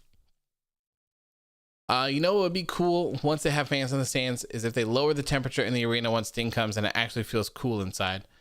Just a thought. That'd be cool, but at the same time, they're in an outdoor arena right now. Daly's Place is not enclosed. However, they are supposedly moving to Miami for a month because it's so cold that it takes a lot out of them. It takes a lot out of them to wrestle in that cold weather. Van says, wasn't Sting going to be in a feud with Cody? I don't think so. They kind of teased it, and I think it was on his second appearance when Cody came out. Sting said he wasn't here for Cody, and he was staring at Darby. So I think it is going to happen at some point, just not right now. Later down the line, I can certainly see Cody even teaming with Sting. Sting is Cody's favorite wrestler, so they have that together. Warrior says, I mean, Sting's in his 60s. I'm sure Darby can beat a 60-year-old. Yeah, and I mean, we've seen countless times Darby get thrown around and tossed around like a sack of potatoes by big people. So he can take a beating and last as well. I don't think the same could be said for Sting, even at 60 years old. Any predictions for the next NXT TakeOver matches? I have no clue, no idea. I really don't know what we're going to see there at all, but I'm sure what I'll start doing is prediction live streams before those events, so we can kind of hang out and chat and talk about who we think is going to go over and who's not going to go over. Those will start whenever the next pay-per-views start popping up. There, except with the exception of ones that like aren't what my typical audience would watch. So there's not going to be one for like Hard to Kill. That's why there wasn't one for Wrestle Kingdom. There wasn't one. There wasn't a post show after Wrestle Kingdom. So it'll just be for WWE and AEW events as well. So, and these little TV shows don't count as pay-per-views to me. So we'll do them for NXT TakeOver and Revolution, the next AEW pay-per-view as well. If things start getting shaken up at Impact a lot and there's like some crossover, I'll probably start watching it more often. I did watch almost the entire thing last week, but I just didn't post anything unless it was related to Kenny and AEW, just because that's where my audience is. Jay still has years left on his contract. It's a work. Yeah, I don't think Jay White's leaving. I think we would have known that his contract was almost up by now. Interpreter says, I would love to see a Darby Allin versus Lance Archer feud after they're done with Team Taz. Yeah, I mean, so my whole thing with this Darby and Brian Cage feud is I'm not sure how it's going to end. If I'm thinking the way the AEW thinks, I'm assuming that Darby is going to be the one that goes over. And then he'll probably defend it against Sting. That's what I'm guessing is down the pipeline. But this isn't the greatest look for Brian Cage either. So he lost his AEW World Championship match. And now he's probably going to lose a match against Darby Allin. Maybe Darby will retain, and then maybe Darby will fight Ricky Starks as well next. And then Ricky Starks will lose as well, and maybe we'll have a feud between Ricky Starks and Brian Cage, and Team Taz will kind of break up or have some turmoil between each other. I'm not sure. It's interesting though. I'm not quite sure I would put Brian Cage in this feud. I probably personally, if I were booking it, I probably would have put Ricky Starks in it first at least. Darby hasn't, I don't think he's even defended his championship once, has he? Since he's won it.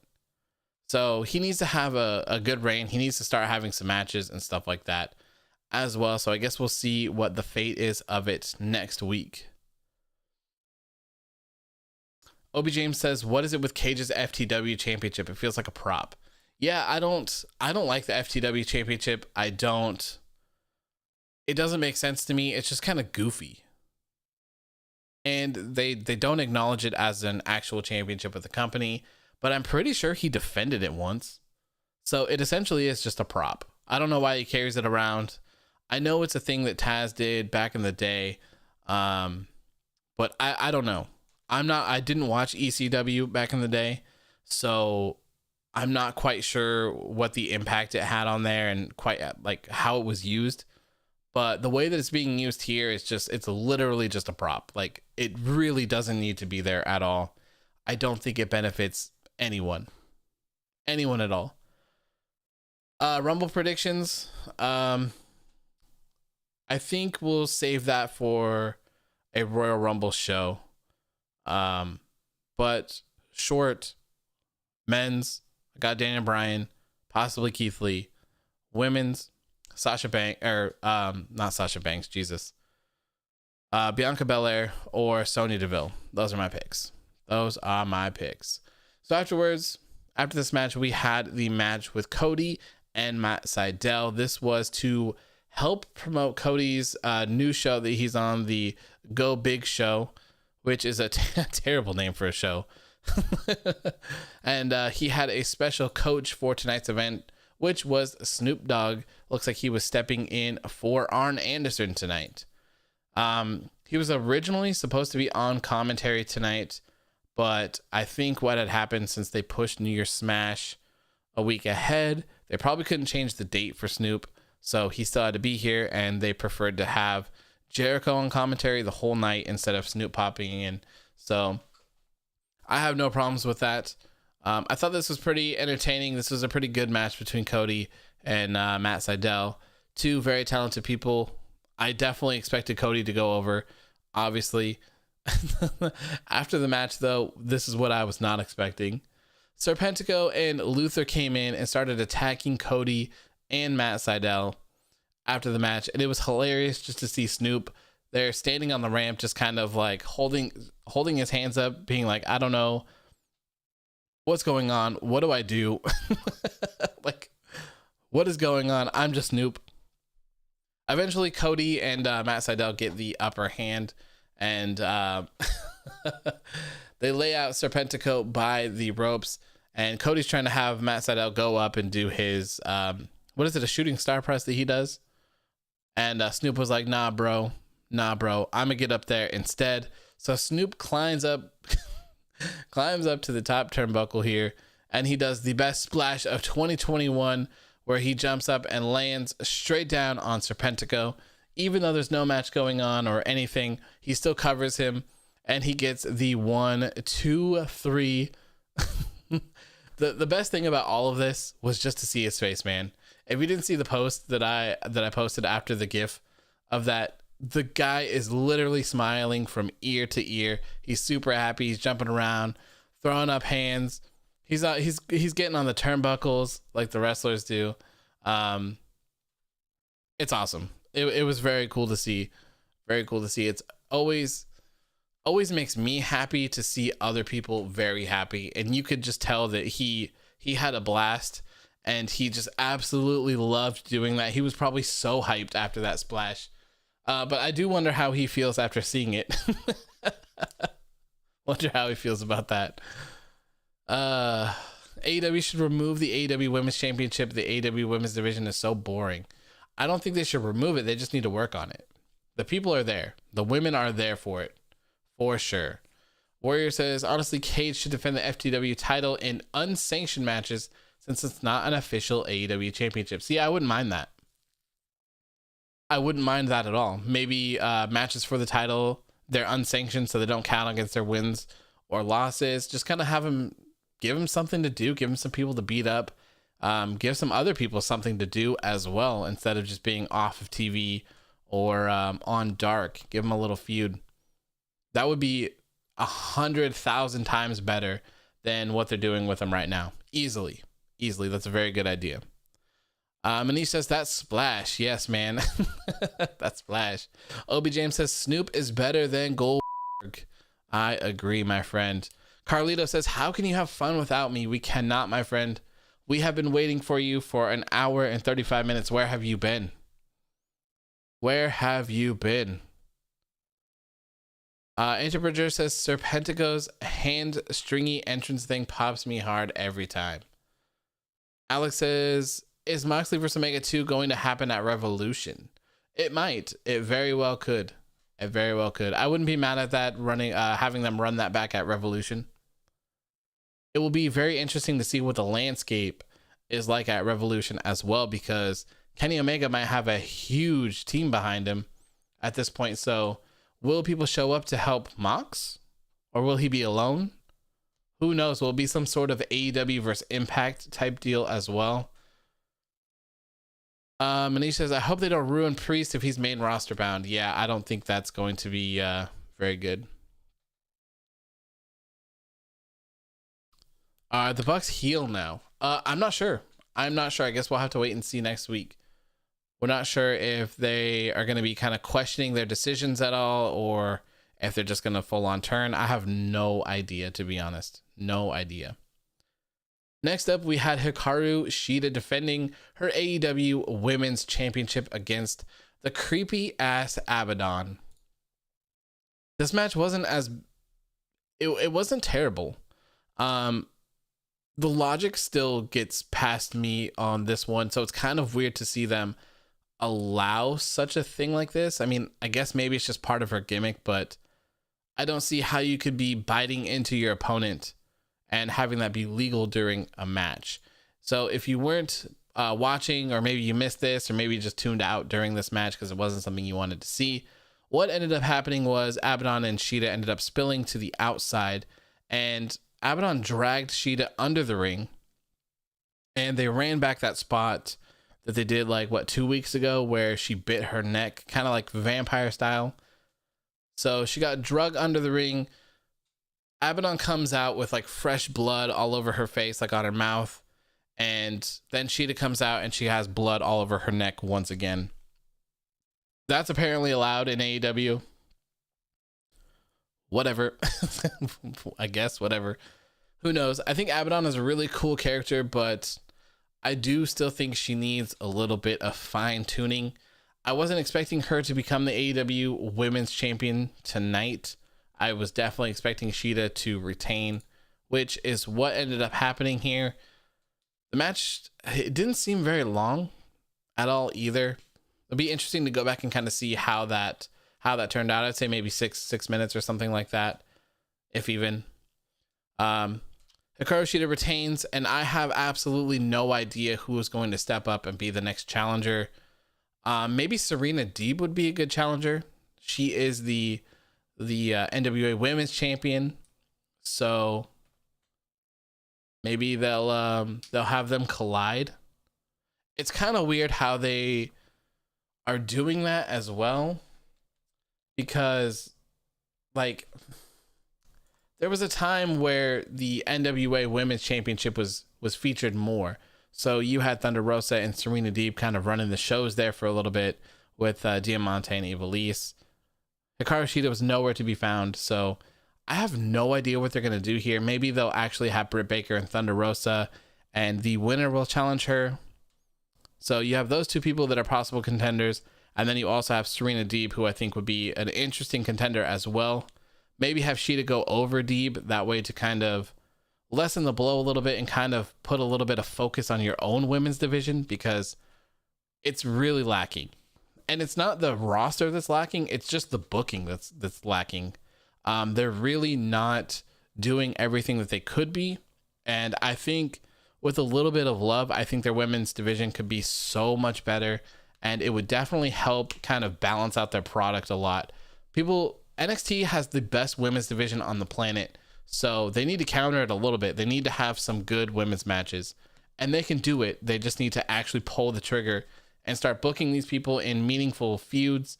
They have BTE to do it. They have every other sort of blog. They have social media, and they have Dark to do it as well. They have plenty of time to get these things off. Plenty of time. So there's really no excuses right now. Especially there's not any excuses for people being injured like Chris Statlander, and story-wise travel ban-wise as well. I think Riho's working with Stardom or something like that at the moment. So there might be some travel bans there and some problems, but there's no excuse because there's plenty of people here ready to work and ready to go that can help carry up the division a little bit. This match needs so much more build. It's a shame that they don't give the women's division as much effort as they do everything else. Completely agree, Warrior. Completely agree, man. The people are there. They just need to pull the trigger. They really do. I don't know what's stopping them. They've had a couple of times where they seemed like they were pulling the trigger, and then they kind of backed off and didn't really do anything. Britt Baker and Thunder Rosa have battled each other, attacked each other a couple times now, and nothing has really happened. They made the match. now the match isn't on the card anymore and it's just a waiting room segment. Maybe that'll turn into a match. I don't know. Maybe Thunder Rosa can't make the event because it was technically supposed to happen tonight instead. Not sure. Vance says, I would really like the Shield versus the Bullet Club. I know that's not going to happen. Yeah, no, it's not going to happen, but it would be incredible to see. I don't see Seth Rollins or Roman Reigns leaving WWE at all. I think those guys are going to be lifers. They get treated pretty well there, so I don't see them leaving. That obviously could change at the at a moment's notice. Like, it really could. Alex says, when is Statlander scheduled to return? I have no idea. Let's look it up. When is Chris Statlander coming back? She gave an update in October, on October 21st. Why is it playing? God, I hate websites that autoplay music when you just go to them, or autoplay videos.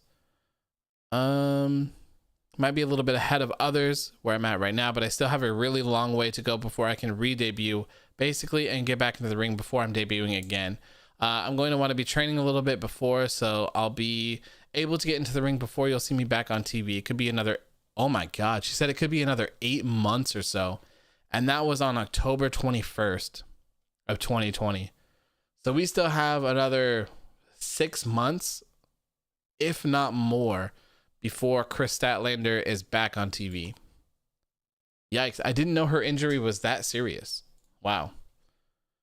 Crazy. So after this match, AEW teased night 2 of New Year's Smash, and the one that caught my eye was the Elite in action. That's why I only posted this one. This one kind of made me feel like something was going on that we were going to see tonight. Obviously, the Elite, Kenny Omega, and the Young Bucks teaming up. So I felt like something was going to go down in the main event, but I just wasn't sure what exactly was going to go down. Warrior Nation says, damn, that's a while. Yeah, it is.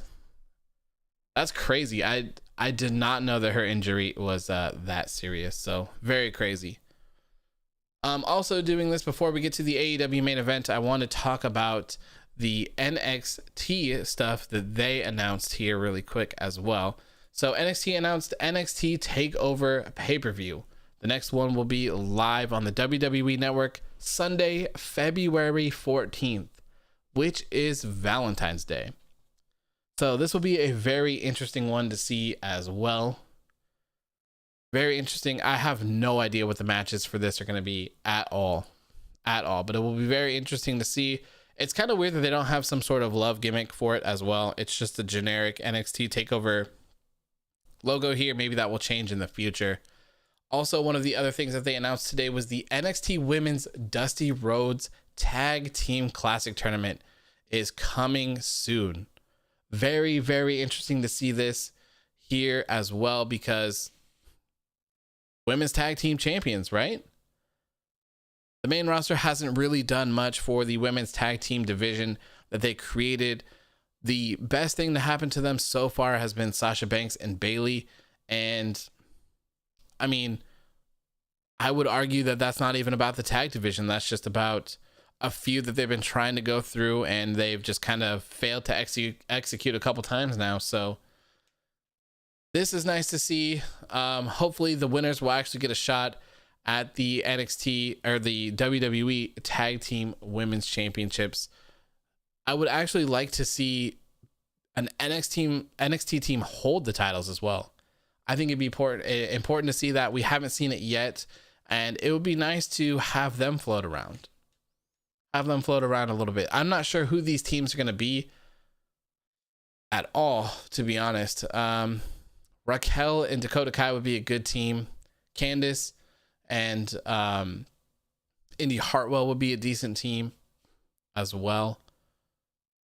Not bad here. Xia Li and maybe that creepy person could be a cool team as well. I'm not sure. Alex says Fight Pit. Van says the Fight Pit match is likely going to happen at TakeOver. Yeah, that's very possible. Very possible that they could just move it to then. I think the whole thing with Timothy Thatcher was just kind of a kayfabe. I don't think he's actually injured or anything. A lot of people were saying that it was kind of a time restraint. I'm not sure where they got that from or if it's true or not, but I could certainly see that being a possibility with this show actually being on TV and not a pay-per-view. Obi James says, Takeover Valentine's Day Massacre. There you go. There you go. Van says, only NXT makes me realize that the women's division is still alive. Yeah, because on the main roster, it's just so bad. It's so bad. Even when you have people like, especially on SmackDown, you have Bianca Belair, Bayley, and your SmackDown Women's Champion, Sasha Banks. And they're still doing crap. And now we have Sonya Deville as well. And we don't even need to talk about the Raw Women's division because it's terrible. Asuka hasn't even defended her championship in forever. And her last two challengers were literally Lana and Zelina Vega. She had 2 matches with each one of them. Very disappointing. Anyways, for our AEW, actually, let's talk about the NXT main event first. Let's talk about this. If you guys have anything to say about this, you can let me know. I didn't watch this at all. I was way too caught up in this Rey Fenix thing, and it started way later. So I was just tuned into this, and I knew something was coming. I wasn't sure what it was. Good Brothers showed up. Absolutely incredible. Jon Moxley showed up as well. So Balor ended up retaining his NXT championship against Kyle O'Reilly. I'm assuming this was a fantastic match. I'm probably going to end up watching it tomorrow when I think NXT still is available on the network the next day, right? Because I don't DVR this at all. So I'm going to have to watch this match. It looked great. Balor looked beat to hell.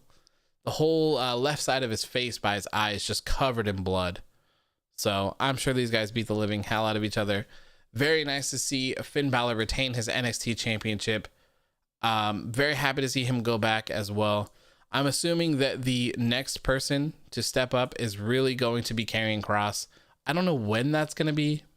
Maybe at the Valentine's Day takeover is when they'll pull the trigger on it. But I definitely feel like Kross is coming back for that championship. What happens to Finn Balor afterwards, I have no clue. No clue. AJ Styles has expressed some interest in becoming a tag team with Balor, so maybe he'll move back to Raw and team up with Styles. That would be an incredible addition to the tag division. The tag division there is completely dead anyways, so who knows? I thought that either Kross was going to appear or the era was going to split at the end of the match. Yeah, I was expecting Kross to show up. That's what I was expecting. I was kind of surprised that it just ended like this, but again, at the end of the day, last time these two guys, they beat the living hell out of each other. So like I said, I'm only assuming they did the same thing tonight. So it's best probably just to end it there and let them have some time to cool off. Van says the 2-hour thing is really a problem. Let me tell you, the NXT was more than 2 hours this night. Yeah, I mean, they usually run over, don't they? They usually run over by like 5, 7, 8 minutes or something every single night now. They're getting that Raw treatment here on USA. I'm so glad that Raw isn't able to do that anymore. Raw hits that once Raw hits that 3-hour mark, they're just USA's like, nah, bro, we're done. We are done. So anyways, let's get into the AEW main event here. Kenny Omega taking on Rey Fenix for the AEW World Championship match. I've seen nothing but people praise this match up and down every single place. People are calling this a certified banger, a barn burner, and match of the year contender already, even just 6 days into the year. So this is going to be a hard one to compete with. And I actually would assume that Balor and O'Reilly is probably a candidate for that as well. I'll tell you more when I actually get around to watching it. But this match was great, man. It's one of my, like, the things that I really like about AEW is they put these people in these main event matches, right, that you may not be super familiar with.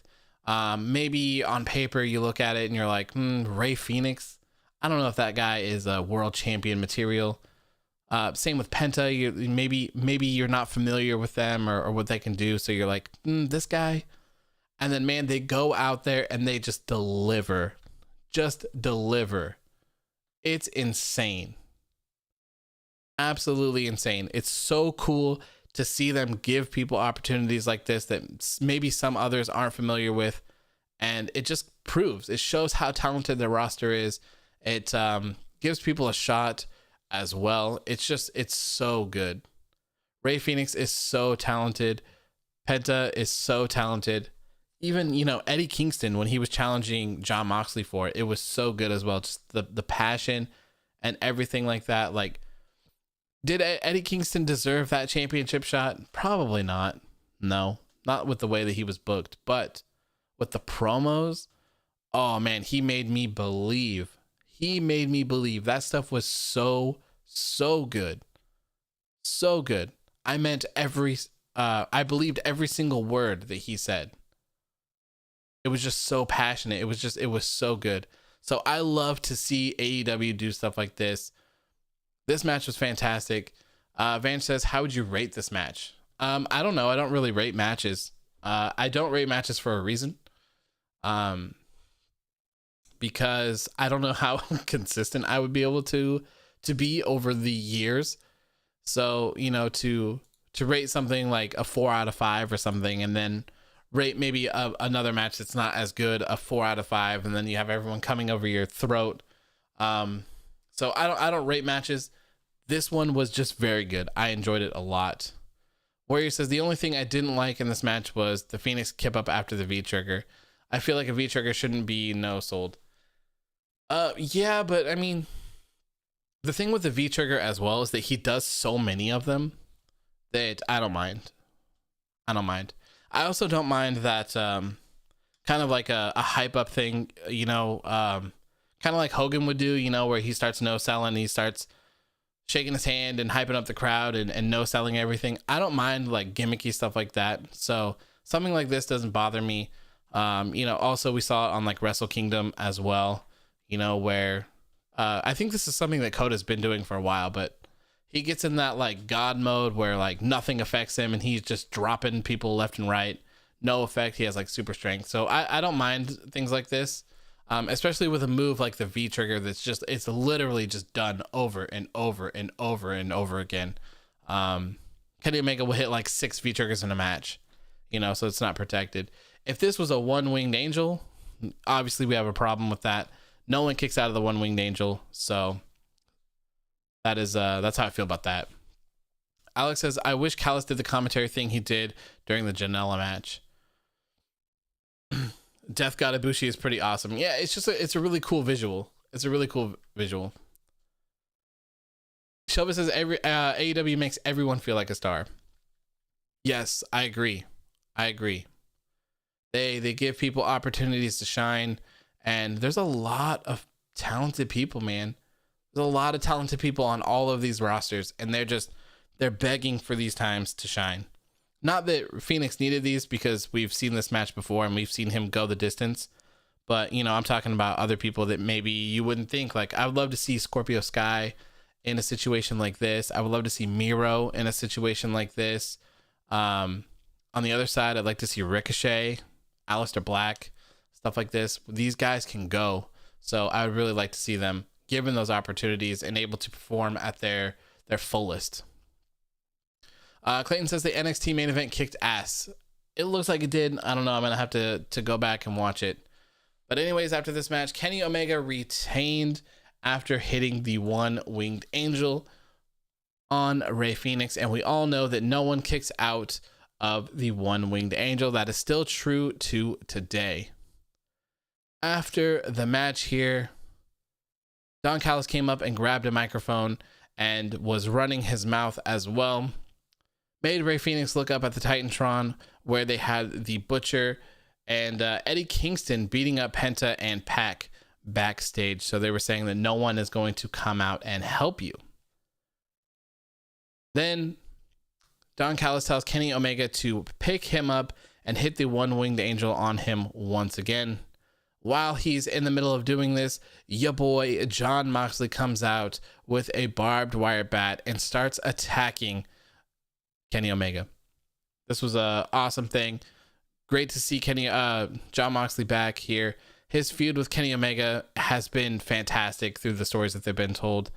Hopefully they save this for a big pay-per-view, so Revolution. the rematch, where I'm assuming that Kenny will retain once again. He has bigger things to do. I personally probably would have waited a little bit to pull the trigger on a Jon Moxley and Kenny Omega rematch, but since their pay-per-views are spaced so far away from each other, I don't think it's the end of the world. I'm more so thinking like that this kind of is just a filler while they take care of other things. They already have a history here, so they don't really have to tell stories or build anything up. They can just go off of what they already have. So this is going to be good. I'm not sure if it's going to be a singles, like just a regular singles match, or some sort of violent match like they've had in the past, since there is actually probably a reason to have one again. But man, when this happens, it's going to be another good one. Another good one. This is such a fantastic feud, and it'll be nice to see it continue. Clayton says all of the New Year's Evil kicked ass from start to finish. The main roster should take notice. They really should. They really should. But they still consider them a developmental brand, if you ask me. And one day it's going to be their downfall. It really is. So Kenny Omega's down. Jon Moxley's beating him with a barbed wire bat. And you guessed it, the Good Brothers, the boys, came out to save the day. And they were attacking Jon Moxley. I popped so hard for this. I popped so hard for this. So hard. I was so excited to finally see this. The Good Brothers, Doc Gallows, and Carl Anderson here with Kenny Omega on AEW Dynamite. Whew. So happy for this.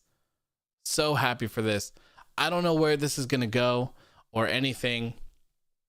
Maybe another trios match. Maybe a sort of elite. Oh, you know what? Maybe I just thought of something. Blood and Guts. Blood and Guts was designed to be a 5-on-5, wasn't it? Or was it 6? 5-on-5, you have Kenny Omega, the Good Brothers, and the Young Bucks. That's 5. Versus Jon Moxley and 4 of his choosing. Hey, that's not a bad idea. That is not a bad idea right there. Blood and Guts. Yes. Yes, 1,000 times yes. Give me that Blood and Guts match. Team Kenny Omega versus Team Jon Moxley. I like it. Vange says, imagine the crowd reaction when someone will actually kick out of the one-winged angel. It's going to be insane. I hope that they wait for a crowd to do such a thing like that. I think there's plenty of time. There's a vaccine going around right now. As far as everything else is set, Double or Nothing is still scheduled to take place in Vegas. I have tickets for it. It is the first event that is scheduled for the MGM, so that could certainly change. But as of right now, my tickets are still good for Double or Nothing, and the show is still going on. So we may see crowds then, as early as then. Big crowds. I mean, AEW still already has a decent sized crowd. So it could still be very well be a big deal there. Where was the Machine Guns and Rich Swann? They're probably not going to get involved. They're probably going to keep a couple of these separate, I would imagine. I imagine they'll keep these things separate going on, unless Jon Moxley ends up teaming up with them. If Hangman is really going to be the person to kick out of the one-winged angel, then 1 year is a perfect time for building Hangman Adam Page up. Yeah, and I mean, with crowds coming back as well, and if Hangman is able to like start drinking again and do his whole thing, I think he'll be perfectly fine. I think he'll fit back in perfectly. Clayton says, fun fact, the Bullet Club on AEW and on NXT, we have the Prince Finn. All we need is Nakamura Styles to NXT to join Prince, and Bullet Club could run Wednesday nights. Why Nakamura? Warrior Nation says, just seeing Bullet Club members all together was an incredible visual, and they're all champions too. Yeah, and I mean, even honestly, Finn Balor is the NXT champion on NXT, and that was on at the same time, so that was kind of very interesting to see. But yeah, man, Kenny Omega, the AEW World Champion, the Good Brothers, the Impact Tag Team Champions, and the Young Bucks, the AEW World Tag Team Champions. What a team. What a team. You love to see it. You really, really love to see it. I can't wait to see what happens next week with this on New Year's Smash. It's going to be so good. It's going to be so good.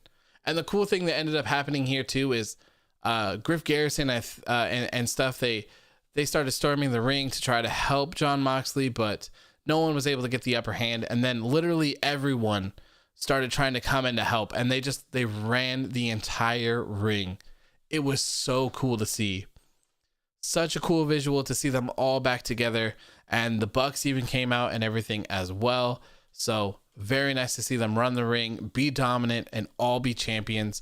And with Don Callis there as the invisible hand as well, it was so good. And now we got to get to the best part of everything. Kenny Omega throws up the Too Sweet. Vange says the Twitter pic from Young Bucks showing every Bullet Club member as a champion is really cool. I'm gonna have to check that out. I haven't been on social media since I started this, so I haven't seen anything that's happened in the past 2 hours. So very excited to see what's going on here.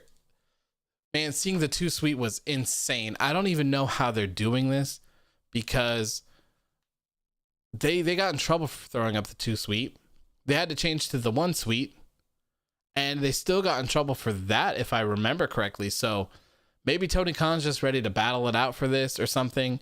I don't know, but this was incredible. This was incredible. Obi James throws up the Too Sweet. Yes. Adrian says, love your Instagram. You keep me up to date on all things wrestling. Glad to help you out, Adrian. Thank you for tuning in. I appreciate your support. Enterprise says the cleaner is officially back. Yes, he is. And that match tonight, man, that was like a New Japan Kenny Omega. It was just all good. It was all good. If this would have happened when Tony Khan said tonight is when professional wrestling shifts forever, I would have completely agreed with him. Completely agreed. Tonight, that was my caption. The shift in professional wrestling changed tonight. It's happening. Tonight, everything changes. Everything. Kenny Omega is teamed up with the Good Brothers from Impact and the Young Bucks. The club, the Bullet Club, is here. They're Too Sweeting. This is huge. This is huge. And anything can come from this. Literally anything can happen now that the doors have been knocked down and everyone is working together. Just imagine what would happen if AEW and New Japan opened their doors to each other and everyone worked together. It would be insane. And to sweeten the pot, they already kind of have a working relationship with them. Jon Moxley is still the IWGP United States champion. He still has business to do in New Japan at some point with Kenta. How cool would it be if Kenta showed up on Dynamite? It would be amazing. What would happen if the Gorillas of Destiny, Tama Tonga and Tonga Loa, showed up on AEW Dynamite to fight the Young Bucks? You could literally have a battle of Bullet Club on American TV, on a big platform. That would be absolutely insane. There's no other words to describe it. It's a game changer. An absolute game changer. Vange says, what if Okada comes back for Kenny? The doors are open, man. Okada versus Kenny Omega on an AEW pay-per-view? What? Do you know how crazy that would be? If Okada just randomly showed up on Dynamite, the world would explode. The world would literally explode. And I think the more touching story, more than anything, comes with Kenny Omega taking on Kota Ibushi. Think about it. Think about how crazy that match would be. Kenny wanted Kota Ibushi to come with him to the States to join AEW, but Ibushi didn't want to because it was his dream to be IWGP Heavyweight Champion. Kota Ibushi is now IWGP Heavyweight and IWGP Intercontinental Champion. He's a double champion. He's on top of the mountain over at New Japan Pro Wrestling. Kenny Omega, AEW World Champion, versus Kota Ibushi, IWGP Heavyweight Champion. Winner take all. Winner take all match at an AEW pay-per-view. But I would tease it on a New Japan pay-per-view. I would have Kota Ibushi successfully defend his championships or his championship if they decide to unify them as one. Afterwards, I would have Kenny Omega. What I would do is I would have a video package from Kenny Omega that says, "Hey, Kota, congratulations. I haven't forgotten about you, and I miss you. I'm very proud that you were able to accomplish your dreams. I'm very proud that you were able to finally become IWGP Heavyweight Champion. But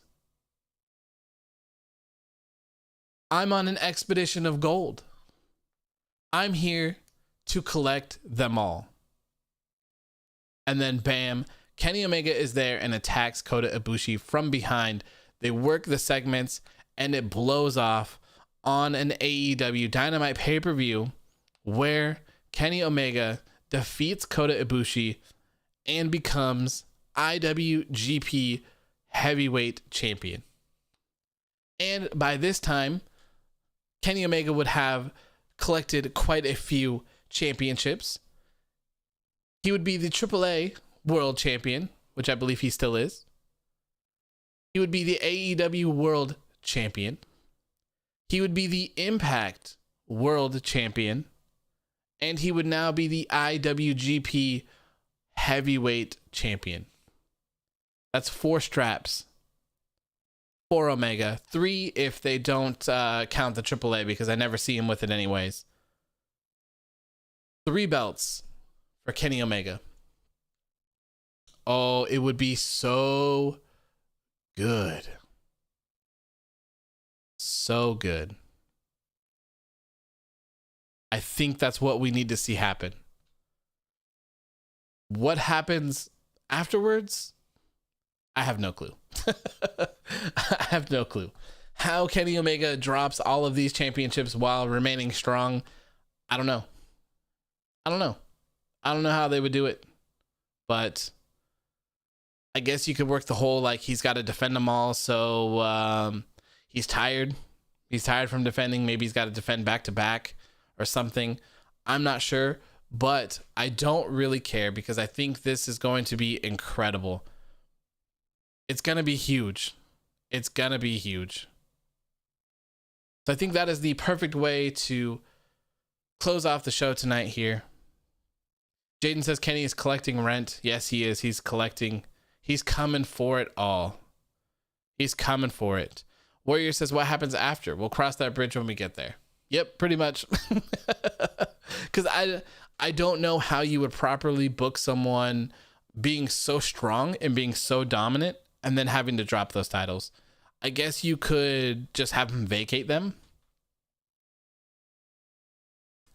I guess that would be an easy way to do it. Just be like, hey, I don't know. But then, I mean, at the same time, you have to, these are all world championships, right? So you have to respect them in that way. You can't just kind of throw them to the side.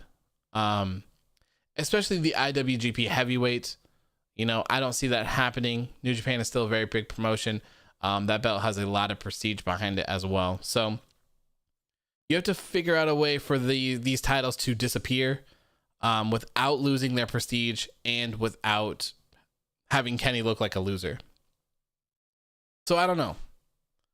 That's why I say we'll cross that bridge when we get there. Because I don't have the answers for that. I'm just a dude, right? Just a dude.